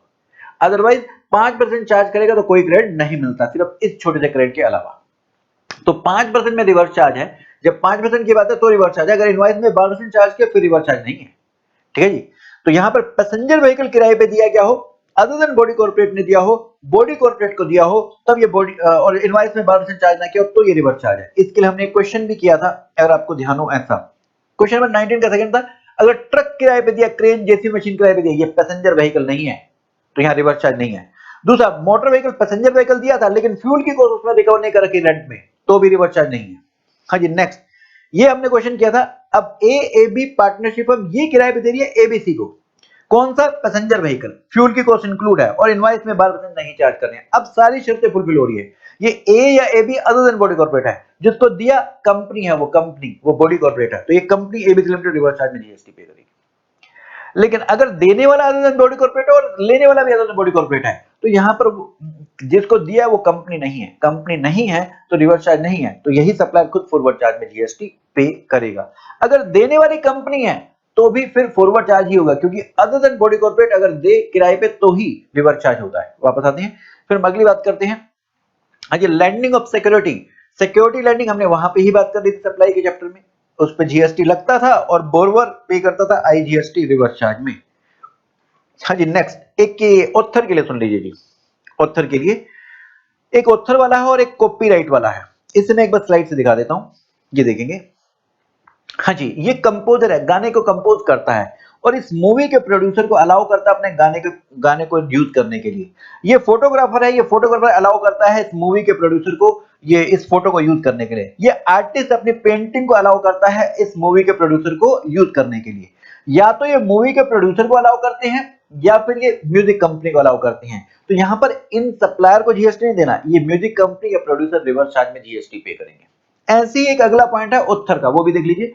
उत्थर ने, मैंने अगर पूजा पब्लिशर को अलाउ किया कि तुम मेरे बुक्स पब्लिश करके बेच सकते हो तो अब मेरे को रॉयल्टी मिलेगी, यहां पर पूजा पब्लिशर को जीएसटी रिवर्स चार्ज में पे करना है। लेकिन अगर मैं उत्थर खुद चाहे, मैं चाहूं फॉरवर्ड चार्ज में जीएसटी देना तो मैं दे सकता हूं। इसके लिए मुझे क्या करना पड़ेगा, मुझे पहला तो रजिस्ट्रेशन कराना पड़ेगा, एक तो पहले रजिस्ट्रेशन कराना पड़ेगा, दूसरा ऑप्ट करना पड़ेगा। रजिस्ट्रेशन कराने के बाद मेरे को ऑप्ट करना होगा कि मैं जीएसटी रिवर्स चार्ज में देना चाहता हूं, और मैं इस ऑप्शन को 1 साल से पहले चेंज नहीं कर सकता। इस ऑप्शन को 1 साल से पहले चेंज नहीं कर सकता, मतलब मुझे फॉरवर्ड चार्ज में ही देते रहना पड़ेगा। नंबर 2, दूसरी कंडीशन ये है कि ऑथर को डिक्लेरेशन देनी होगी इनवॉइस में कि मैंने क्या, इनवॉइस में डिक्लेरेशन देनी होगी ये कि मैंने फॉरवर्ड चार्ज में जीएसटी पे करने की ऑप्शन ली है, तो तब ऑथर फॉरवर्ड चार्ज में जीएसटी पे कर सकता है। ठीक है जी, यहां पर एक सिक्योरिटी सर्विस वाला पॉइंट और कर ले। सिक्योरिटी सर्विस, हाँ जी, security service other than body corporate ने अगर नॉर्मल रजिस्ट्रेशन वाले को सर्विस दी है तो रिवर्स चार्ज है, अदरवाइज फॉरवर्ड चार्ज होगा। किसने, अदर देन बॉडी कॉर्पोरेट ने नॉर्मल रजिस्ट्रेशन वाले को, यहां पर other than body corporate, body corporate नहीं है, मोटर व्हीकल में क्या था, अदर देन बॉडी कॉर्पोरेट ने बॉडी कॉर्पोरेट को, तो अदर देन बॉडी कॉर्पोरेट ने यहां पर क्या है, रजिस्टर्ड पर्सन को, नॉर्मल रजिस्ट्रेशन वाले को अगर सर्विस दिया तो रिवर्स चार्ज है। अगर कंपोजिशन वाले को इसने सर्विस दिया तो सेक्शन 10 वाला कंपोजिशन वाले को सर्विस दिया तो रिवर्स चार्ज नहीं है, फॉरवर्ड चार्ज है। और अगर इसने टीडीएस वाले, जिसके पास टीडीएस का रजिस्ट्रेशन है, अगर अदर देन बॉडी कॉर्पोरेट ने उसे सिक्योरिटी की सर्विस दिया तो तब यहां पर फॉरवर्ड चार्ज है, रिवर्स चार्ज नहीं है। तो अगर सिर्फ नॉर्मल रजिस्ट्रेशन वाले को सर्विस दिया तो रिवर्स चार्ज। सर हम याद कैसे करेंगे, इसके लिए याद करने की मैंने ट्रिक बताई थी, SRK, शाहरुख खान है ना, एस फॉर सिक्योरिटी की सर्विस किसको दी, आर मतलब रजिस्टर्ड को, तो सिक्योरिटी सर्विस रजिस्टर्ड को एसआर के याद रखो। और उधर मोटर व्हीकल में मेरा नाम याद रखो, Manoj Batra. Motor vehicle passenger वाला किसको दिया? B for body corporate, M for motor vehicle, B for body corporate. ऐसे मैंने आपको याद करने की ट्रिक बताई थी। ठीक है, चलते हैं इसके बाद आगे। हाँ जी, हमारे सीजीएसटी और आईजीएसटी का कॉमन पॉइंट रिवर्स चार्ज के खत्म हो गया। अब दो एक्स्ट्रा पॉइंट हैं। कौन से? आईजीएसटी के एक्स्ट्रा वाले। सप्लायर अगर आउटसाइड इंडिया है, रिसीपिएंट इंडिया में है, तो इसे हम बोलते हैं इंपोर्ट ऑफ सर्विस। सप्लायर बाहर है इंडिया में, रिसीपिएंट, तो इसे हम बोलते हैं इंपोर्ट ऑफ सर्विस। इसमें रिवर्स चार्ज है एक सर्विस को छोड़कर, ओआईडीएआर सर्विस को छोड़कर। ओआईडीआर क्या है? ऑनलाइन इंफॉर्मेशन डेटाबेस एक्सेस और रिट्रीवल। इसमें क्या है जी? ओआईडीएआर सर्विस। एक बार मैं आपको दिखाऊं, हमने ऐसा वहां किया था सप्लाई के चैप्टर में भी। ये हाँ जी, सप्लायर है बाहर, यूएसए की नेटफ्लिक्स वेबसाइट है, ये सप्लायर बाहर है। रिसीपिएंट है इंडिया में, रिसीपिएंट है इंडिया में, रिसीपिएंट है इंडिया में। तो आउटसाइड से बाहर सर्विस लिए, जी हाँ, ये इंपोर्ट ऑफ सर्विस हो गई, ये इंपोर्ट ऑफ सर्विस हो गई, इंपोर्ट ऑफ सर्विस हो गई। हाँ जी, हम क्या करें? हमने नेटफ्लिक्स का सब्सक्रिप्शन ले रखा। नेटफ्लिक्स ने अपने डेटाबेस में डिजिटल कंटेंट जो कि मूवीज हैं, टीवी शो हैं, ये अपलोड कर रखे हैं। तो हम क्या करते हैं, अगर हमने इसका सब्सक्रिप्शन ले रखा तो हम यूजर आईडी पासवर्ड लॉगिन करके हम इसके D for database, A for access, R for retrieve, हम डेटाबेस को एक्सेस या रिट्रीव करते हैं। ओ फॉर ऑनलाइन, ऑनलाइन, या फिर हम आई फॉर इंफॉर्मेशन, कोई इंफॉर्मेशन देखते हैं या किसके डेटाबेस को एक्सेस या रिट्रीव करते हैं। ये ओआईडीआर सर्विस हमने इंपोर्ट करी है। हाँ जी, ये जो सर्विस लेने वाला है ये कौन है? एनटीओआर। एनटीओआर कौन होता है जी? हाँ जी, टैक्सेबल पर्सन की आपने डेफिनेशन करी थी, जो रजिस्टर्ड है या लायबल टू रजिस्टर्ड है। ये सीए स्टूडेंट ये मूवी देख रहा है या कोई हाउसवाइफ देख रही है, ये रजिस्टर्ड थोड़ा होंगी, तो टैक्सेबल पर्सन नहीं है, नॉन टैक्सेबल। तो नॉन टैक्सेबल हो गया। एंटी फॉर क्या हो गया? Non taxable. ओ क्यों? ऑनलाइन, कोई इंटरनेट के माध्यम से इस मूवी को एक्सेस कर रहा है, तो ऑनलाइन हो गया। Recipient, R for recipient. तो ये जीएसटी में रजिस्टर्ड नहीं होते। हाँ जी, ऐसे कौन कौन लोग हैं? जैसे कोई हाउसवाइफ देख रही है, कोई सीए स्टूडेंट, कोई इंजीनियरिंग का स्टूडेंट, जो खाली बैठे हैं लोग, वो भी कई सारे ऐसे यहीं पे घर यही तो देखते रहते हैं टीवी शो एक्सेट्रा। क्या इनको बोल सकते हैं तुमने सर्विस इंपोर्ट करी है, फिर सप्लायर बाहर है इंडिया में, रिसीपिएंट, तुम रिवर्स चार्ज में जीएसटी पे करो। हाउसवाइफ क्या करेगी? चिमटा उठा के मारेगी, जीएसटी डिपार्टमेंट का खून खून निकाल देगी। ये सब बच्चे उस डिपार्टमेंट के पीछे पड़ गए, जो गंजेड़ी थे वो भी यही देख रहे थे, गंजेड़ी, सुल्फेदी, सब जीएसटी डिपार्टमेंट में पीछे पड़ गए। कह लगे हमें कह रहे रिवर्स चार्ज में जीएसटी रजिस्ट्रेशन करोगे, माफ करो, मैं नेटफ्लिक्स से ही ले लूंगा। तो यहां पर वैसे इंपोर्ट ऑफ सर्विस में रिवर्स चार्ज होता है, ये एक एक्सेप्शन है। यहाँ नेटफ्लिक्स को, जो सप्लायर आउटसाइड, या इसको इंडिया में रजिस्ट्रेशन कराना पड़ेगा और इसे आईजीएसटी पे करना पड़ेगा फॉरवर्ड चार्ज में। तो ये हो गई आपकी पहला पॉइंट। अच्छा, दूसरा पॉइंट भी आप बताता चलूं। एक सी ट्रांसपोर्ट है। हाँ जी, ये क्या है जी? हाँ संजय, यूएसए में सेलर है, इंडिया में इंपोर्टर है। इसने इंडिया के इंपोर्टर ने बोला आपको माल मेरे यहाँ पोर्ट पर पहुंचाना है, इसे बोलते हैं सीआईएफ कॉन्ट्रैक्ट। तो मैं गुड्स की कॉस्ट दे दूंगा और यूएसए से इंडिया का जो इंश्योरेंस लगेगा वो दे दूंगा, और यूएसए से इंडिया का जो फ्रेट लगेगा वो भी दे दूंगा। इसे बोलते हैं सीआईएफ कॉन्ट्रैक्ट। अब सेलर क्या करेगा? यूएसए का बाहर वाली कोई शिपिंग कंपनी से कांटेक्ट करेगा और इंडिया में पहुंचाएगा। जो ये फ्रेट लगा, फ्रेट, इस पर जीएसटी कौन देगा? ये लिखा हुआ इंपोर्टर पे करेगा रिवर्स चार्ज में, रिवर्स चार्ज में। अब इस पे सुप्रीम कोर्ट ने ऑब्जेक्शन रेज करी है। ए मोहित मिनरल के केस में सुप्रीम कोर्ट के पास गए, उन्होंने बोला आपने कस्टम में पढ़ा था, ये इंपोर्ट की वैल्यू में ऐड करके इस पे कस्टम ड्यूटी और आईजीएसटी जा ही रहा है। जब जा ही रहा है तो दोबारा यहां पर आईजीएसटी क्यों रिवर्स चार्ज में ले रहे हो? भाई वो गुड्स की कंपोजिट सप्लाई है। गुड्स की, जब गुड्स की composite, goods and service transport के, अगर सीएफ कॉन्ट्रैक्ट किया है तो गुड्स प्लस सर्विस का एक कंपोजिट सप्लाई, और कंपोजिट सप्लाई है तो गुड्स का रेट लगता है, और वहां पे ऑलरेडी हमने कस्टम ड्यूटी जीएसटी दे ही दिया है। तो यहाँ पर अलग से रिवर्स चार्ज में जीएसटी मांगने की क्या जरूरत है? तो सुप्रीम कोर्ट ने बोला इस पे नहीं मांगना चाहिए। तो अगर आप देखेंगे, अगर सी इंस्टीट्यूट की वाली जजमेंट आपके मटेरियल में इंक्लूड करता है तो अच्छी बात है, नहीं तो आप नोट दे देंगे। ये क्वेश्चन आता है इस पे, तो इसके लिए आप नोट दे देंगे। ये हमारा रिवर्स चार्ज का टॉपिक खत्म हुआ। 9(4) वाला मैंने आपको पहले से ही बता दिया है। अब हम आते हैं जरा कंपोजिशन के लिए। पहले हम डेफिनेशन करेंगे। एग्रीगेट टर्नओवर क्या होती है जी? एग्रीगेट टर्नओवर में सारी टैक्सेबल सप्लाई, एक बार मैं यहां स्लाइड से दिखा दूं। जी सर दिखाएं। हाँ जी, एग्रीगेट टर्नओवर में हमारे पास आता है नंबर 1 पर सारी टैक्सेबल सप्लाई। टैक्सेबल सप्लाई क्या होती है? जिस पर टैक्स लेविएबल है, जिस पर टैक्स लेविएबल है। अगर टैक्स लेविएबल नहीं है, जैसे 5 पेट्रोलियम प्रोडक्ट और अल्कोहल, जिस पे टैक्स लेविएबल नहीं है, पहले मैं इसका मीनिंग ही दिखा दूं आपको। हाँ जी, टैक्सेबल सप्लाई क्या होती है? जिस पर टैक्स लेविएबल है। टैक्स लेविएबल सभी प्रोडक्ट्स पर है, किसी पे निल, किसी पे 12, किसी पे 18, वो सब टैक्सेबल सप्लाई है। जिन पे टैक्स लेविएबल नहीं है उन्हें हम नॉन टैक्सेबल सप्लाई बोलते हैं, जैसे अल्कोहल और 5%, जो मतलब जीएसटी के दायरे में अभी नहीं है, उन्हें हम नॉन टैक्सेबल सप्लाई बोल रहे हैं। ठीक है जी, तो जो जीएसटी के दायरे में चाहे रेट निल हो, उसे हम टैक्सेबल सप्लाई बोलेंगे, क्योंकि वर्ड लिखा हुआ है टैक्स लेविएबल, टैक्स लेविएबल लिखा हुआ है। ठीक है जी। इसके बाद एग्जाम सप्लाई। एग्जाम सप्लाई में क्या आता है जी? निल रेट, होली एग्जाम्प्ट, जिसपे जीएसटी का निल है, या जिसे एग्जम्पशन नोटिफिकेशन के थ्रू एग्जाम कर रखा है टोटली, और इसमें नॉन टैक्सेबल सप्लाई भी आएगी, जो नीचे नॉन टैक्सेबल सप्लाई थी वो भी एग्जाम सप्लाई में आएगी। ठीक है जी। अब जब हम एग्रीगेट टर्नओवर की डेफिनेशन देखते हैं, इसमें टैक्सेबल सप्लाई आ रही है, एग्जाम सप्लाई आ रही है। एग्जाम सप्लाई में निल, होली एग्जाम, नॉन टैक्सेबल आती थी, तो क्या अल्टीमेटली एग्रीगेट टर्नओवर में नॉन टैक्सेबल, टैक्सेबल, एग्जाम सब कुछ आ गया क्या? जी हाँ। एग्रीगेट टर्नओवर की डेफिनेशन हम क्यों कर रहे हैं? अगर हम कंपनसेशन स्कीम की बात करें, अगर आपके प्रीवियस ईयर में टर्नओवर 1.5 करोड़ या 75 लाख से कम है तो आप कंपनसेशन स्कीम ले सकते हैं, तो इसलिए पहले हमें एग्रीगेट टर्नओवर करना पड़ेगा। और ये एग्रीगेट टर्नओवर जितनी भी इंडिया में यूनिट्स हैं, सारी टोटल, उन सभी इंडिया के यूनिट्स का टोटल देखना है। तो टैक्सेबल सप्लाई ऐड करेंगे, एग्जाम सप्लाई ऐड करेंगे, दूसरा एक्सपोर्ट अगर आपने किया है जिसे हम जीरो टू सप्लाई बोलते हैं वो ऐड करेंगे, इंटरस्टेट सप्लाई सेम पैन पे अगर आपने स्टॉक ट्रांसफर किया है अपनी कोई दूसरे स्टेट में तो उसे भी ऐड करेंगे। हाँ जी, अगर इंटरस्टेट स्टॉक ट्रांसफर होगा उसे भी ऐड करना है, अगर अलग अलग रजिस्ट्रेशन है तो, क्योंकि वो सप्लाई में आता था, अगर अलग अलग रजिस्ट्रेशन है तो। ठीक है जी। नेक्स्ट, इसमें हम क्या ऐड नहीं करेंगे? एक तो जीएसटी ऐड नहीं करेंगे, दूसरा इनवर्ड सप्लाई रिवर्स चार्ज वाली ऐड नहीं करेंगे। हाँ जी, इसमें एक पॉइंट सुनिएगा, मैंने स्पॉन्सरशिप की सर्विस दी कंपनी को या फर्म को, कंपनी फर्म रिवर्स चार्ज में जीएसटी पे करनी है, तो मेरी आउटवर्ड सप्लाई है, वो रिसीपेंट रिवर्स चार्ज में जीएसटी पे कर रहा है, उसके लिए इनवर्ड सप्लाई है, वो अपनी टर्नओवर में इनवर्ड सप्लाई को नहीं लेगा।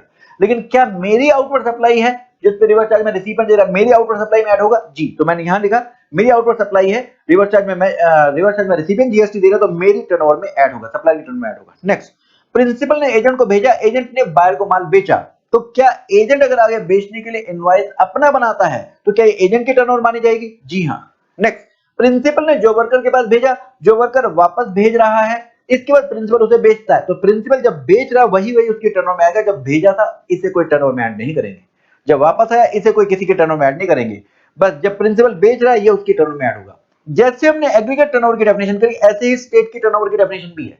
बस फर्क क्या है स्टेट की टर्नओवर में? एग्रीगेट टर्नओवर में हम पूरे इंडिया में जो यूनिट है उन सबका टोटल देखते हैं, लेकिन स्टेट की टर्नओवर में हम सिर्फ उसी स्टेट में जो यूनिट है उसका टोटल देखते हैं। बाकी पॉइंट सेम है, taxable supply, exempt supply, export, interstate stock transfer, बाकी सब कुछ लिखा हुआ है सेम एग्रीगेट टर्नओवर की डेफिनेशन की तरह है।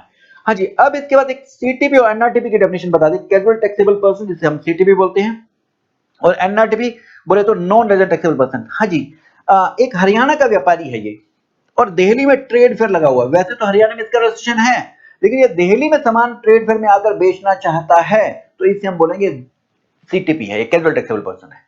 एनआरटीपी क्या जी? किसी दूसरे देश का व्यापारी, जैसे यूएसए का व्यापारी है और ये इंडिया में फ्लाइट से आता है, सामान लेके आता है और फिर ये यहाँ पर इधर ट्रेड फेयर में अपना सामान बेचने आ रहा है, तो दूसरे देश के व्यापारी यहाँ पर कुछ सामान बेचने आया हुआ है, इसे बोलते हैं एनआरटीपी।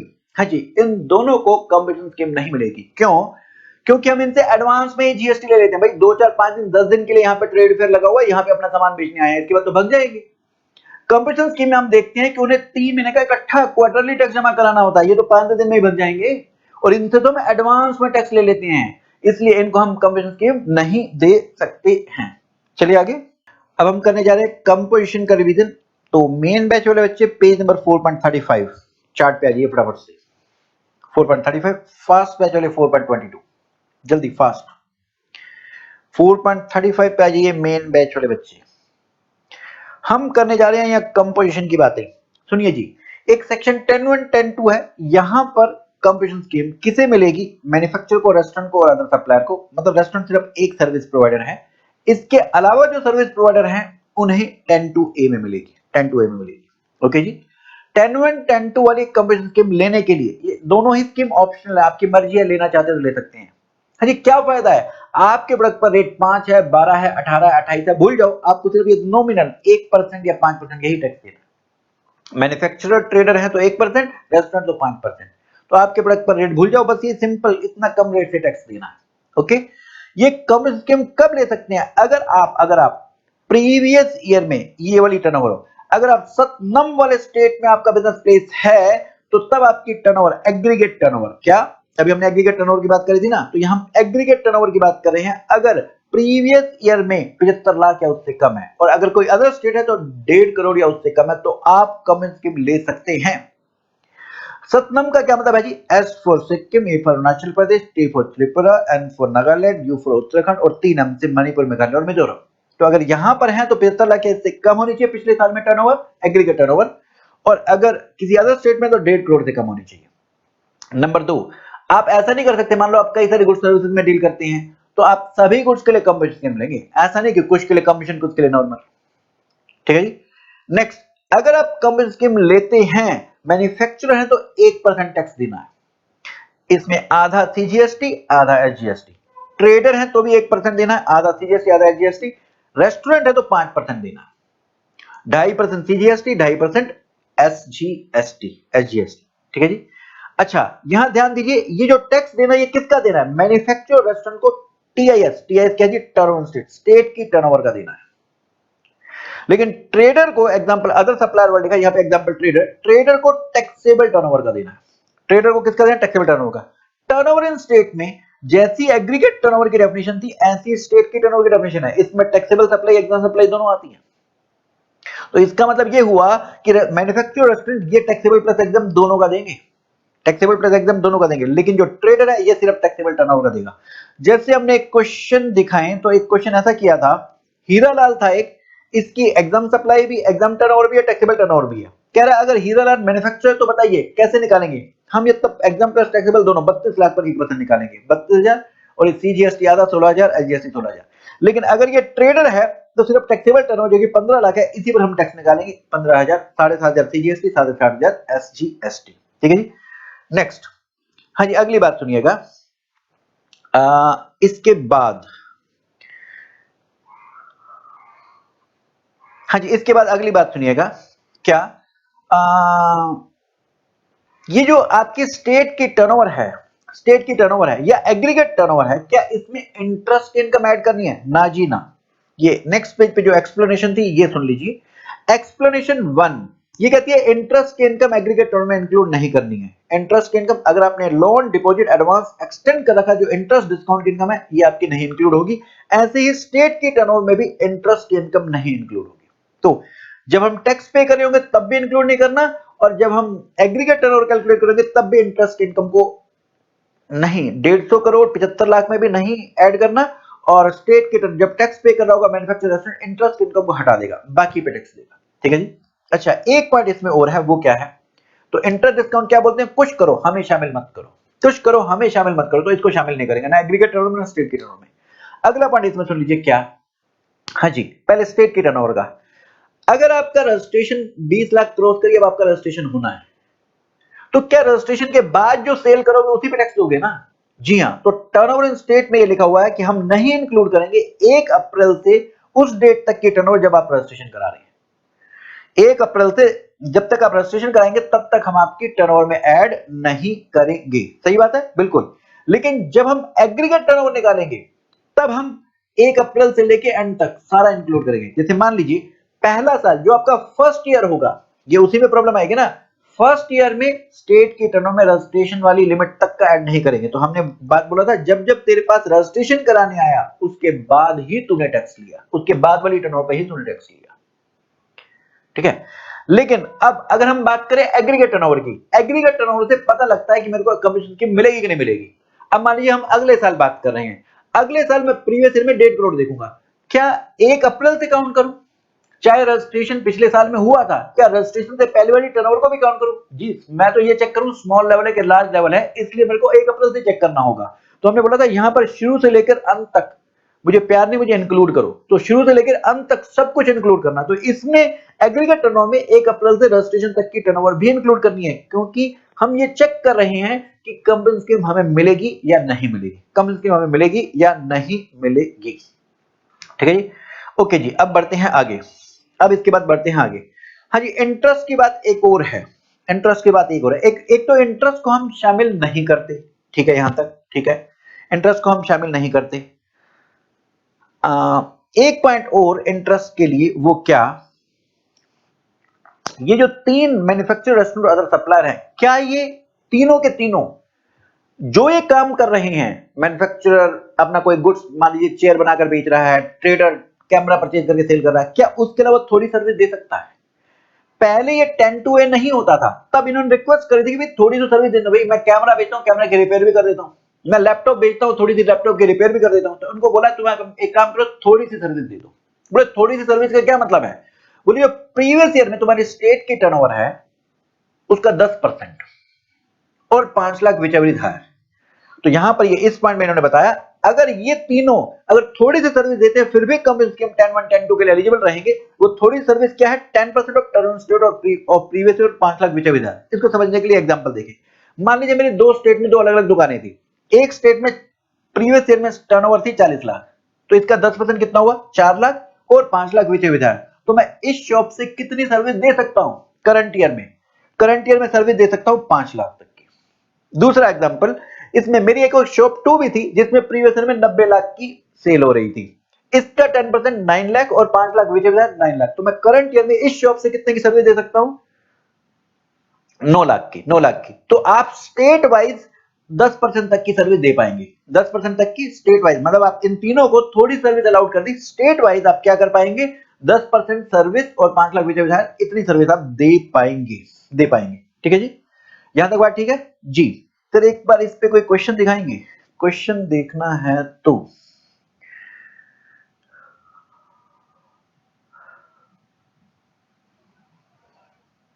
ये देखें,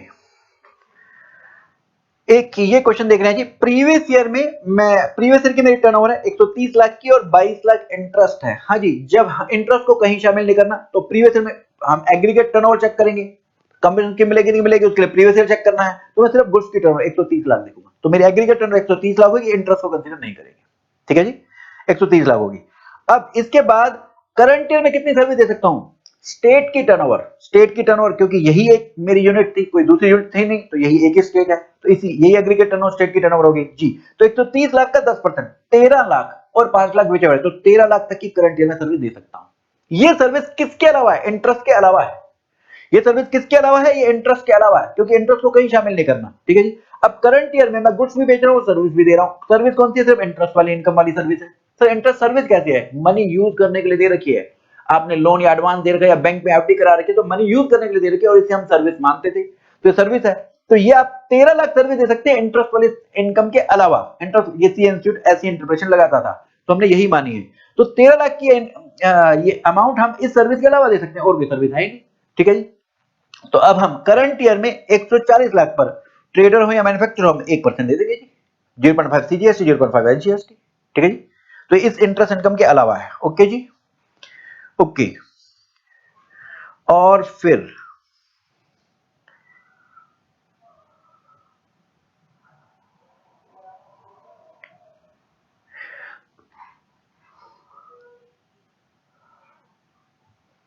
ये करंट ईयर की सर्विस है। एक और क्वेश्चन करना चाहेंगे ये।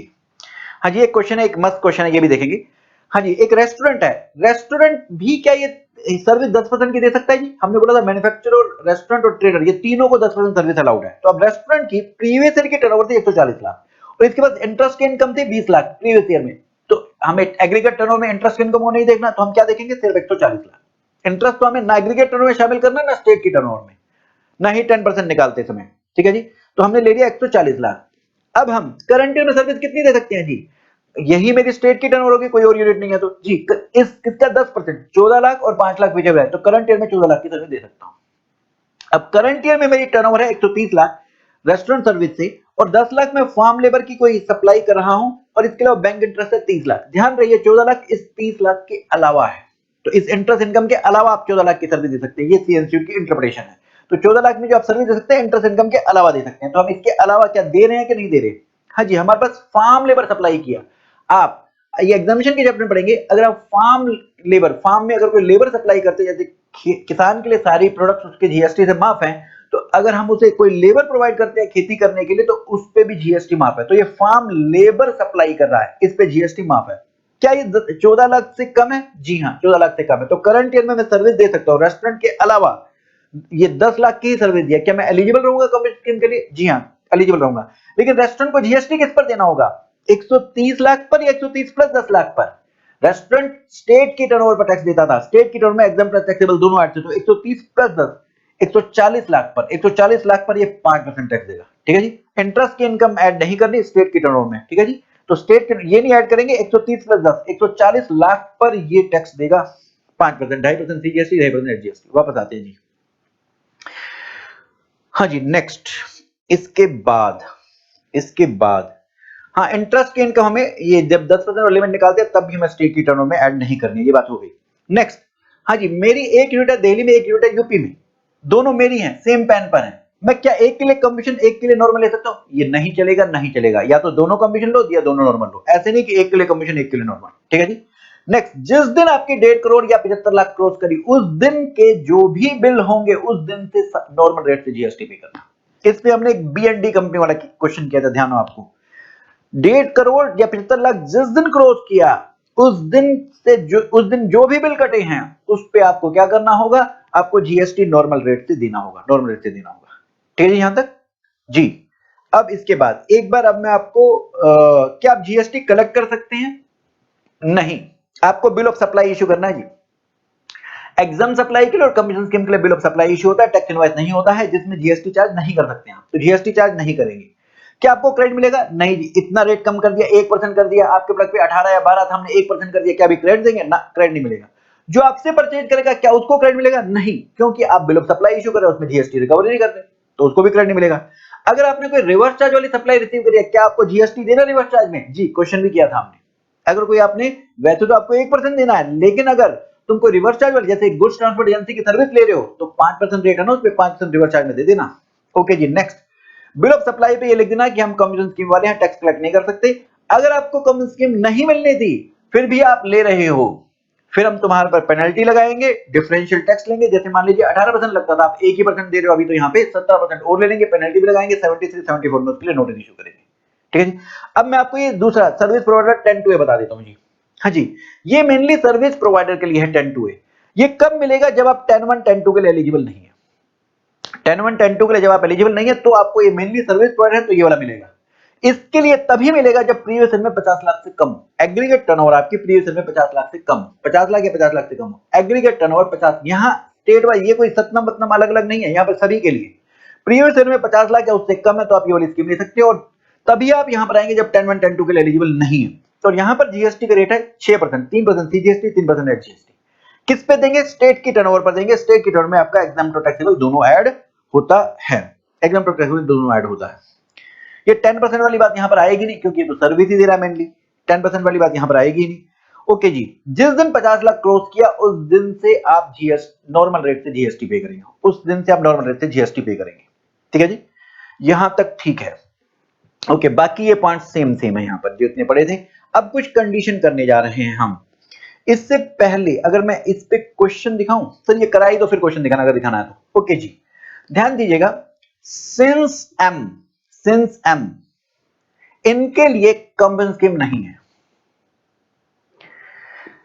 कंसेशनल स्कीम 10(2)(a) की बात करें तो यहां पर एस नहीं, इंस एम के लिए कम्बन स्कीम नहीं है। अब ये सिंस एम क्या है? S four mainly service provider हैं, तो यहां पर मत आना 10(1), 10(2) लेने के लिए, 10(1), 10(2) लेने के लिए मत आना। सिर्फ यहां पर तभी आ सकते हैं जब थोड़ी सी सर्विस देते हो 10% तक की और 5 लाख बेचे जाए, तो यहां पर आ सकते हैं, नहीं तो मेनली सर्विस प्रोवाइडर यहां पर मत आना। नेक्स्ट, I4 क्या है जी? अगर आप इंटरेस्टेड सेल करते हो, गुड्स या सर्विस की इंटरेस्टेड सप्लाई करते हो, परचेज करते हो तो अलाउड है, इंटरेस्टेड परचेज कर सकते हो, सेल नहीं कर सकते। नेक्स्ट, एन कब मना है कम स्कीम? एन अगर आप नॉन टैक्सेबल गुड जो जीएसटी के दायरे में नहीं है, जैसे लिकर, 5 पेट्रोल प्रोडक्ट, अगर आप इनको बेचते हैं तो आपको नहीं। जैसे रेस्टोरेंट अगर लिकर भी बेचने लगे तो उसे कम स्कीम नहीं मिलेगी, कम स्कीम नहीं मिलेगी। ठीक है जी। नेक्स्ट, एन के बाद सी फॉर सीटीपी और एनआरटीपी, इनके लिए कम स्कीम नहीं है।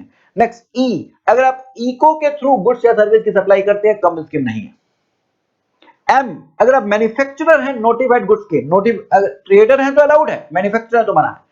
ये नोटिफाइड गुड्स क्या है? ये आइसक्रीम, पान मसाला, टोबैको, इरेटेड वाटर। इसके अलावा ऐड किया फ्लाई ब्रिक्स और टाइल्स। ब्रिक कौन सी? चाहे फ्लाई ऐश वाली हो, चाहे बिल्डिंग ब्रिक हो, चाहे फ्लाई ऐश वाली हो या बिल्डिंग ब्रिक हो, ये वाली सीधी, ये बिल्डिंग ब्रिक है आपकी रेड ब्रिक, और ये फ्लाई ऐश वाली ब्रिक है। या टाइल्स, या आप टाइल्स बनाते हैं, छत पे टाइल लगाते हैं, या फिर ये फर्श पे टाइल लगाते हैं, अर्थन टाइल्स, तो इनके लिए आपको कॉम्पन स्कीम नहीं। अगर आप इनके मैन्युफैक्चरर हैं, अगर आप इनके मैन्युफैक्चरर हैं, इनके ट्रेडर हैं तो अलाउ है, इनके ट्रेडर हैं तो अलाउड है। क्यों मैन्युफैक्चरर अलाउड नहीं है?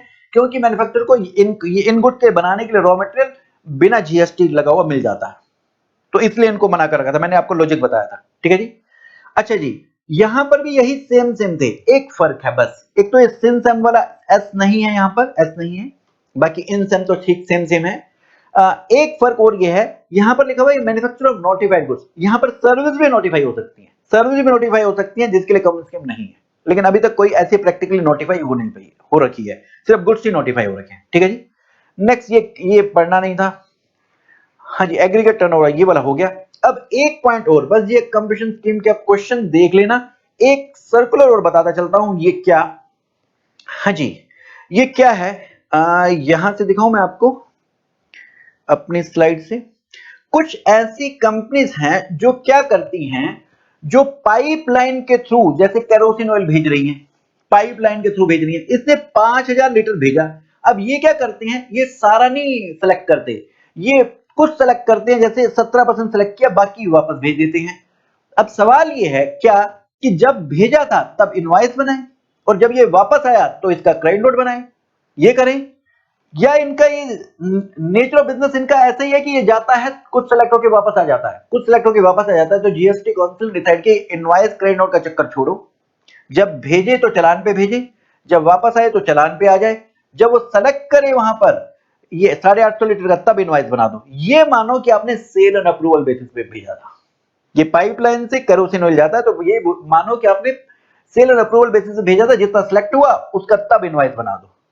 जब ये वापस आएगा, ये वापस आ गया, जब आप इसको बेचोगे तो जीएसटी लगेगा। ठीक है जी। यहां हमारा ये टॉपिक खत्म होता है। अगर इसका क्वेश्चन अगर आप देखना चाह रहे थे तो मैं एक क्वेश्चन दिखा देता हूं और फिर हम चलते हैं आगे। ये बीएनडी कंपनी वाला था जी क्वेश्चन, हाँ ये देखेंगे एक। हाँ जी, एक वरुण एसोसिएट्स है, ये सीए फर्म है। 10-1 10-2 में तो नहीं आएगी, मेनली सर्विस दे रही है, 10-2 में आएगी। ये स्टार्ट किया पार्टनरशिप, क्योंकि फर्स्ट ईयर है तो इसका मतलब प्रीवियस ईयर इसकी टर्नओवर 0 हो गई। इसका मतलब कंपनी स्कीम आपको पहले साल तो मिल ही जाएगी, अगर आपका फर्स्ट ईयर है तो कंपनी स्कीम आपको मिल ही जाएगी, तो इसको मिल जाएगी कंपनी स्कीम। और अब ये लेना भी चाहती है, आर्किटेक्ट की सर्विस दिया करती है जी। ओके जी। इसने अप्रैल टू जून में 20 लाख की सेल करी है, पहला साल है, तो अभी इसने रजिस्ट्रेशन कराया। इसके बाद तो रजिस्ट्रेशन कराने से पहली वाली टर्नओवर पर जीएसटी नहीं दोगे, तो 20 लाख पर इसने आगे बताया कि रजिस्ट्रेशन कराया है, तो 20 लाख पर जीएसटी नहीं देगा। इसके बाद 50 लाख तक ही कंपनी स्कीम में रह सकता है, ठीक है ना।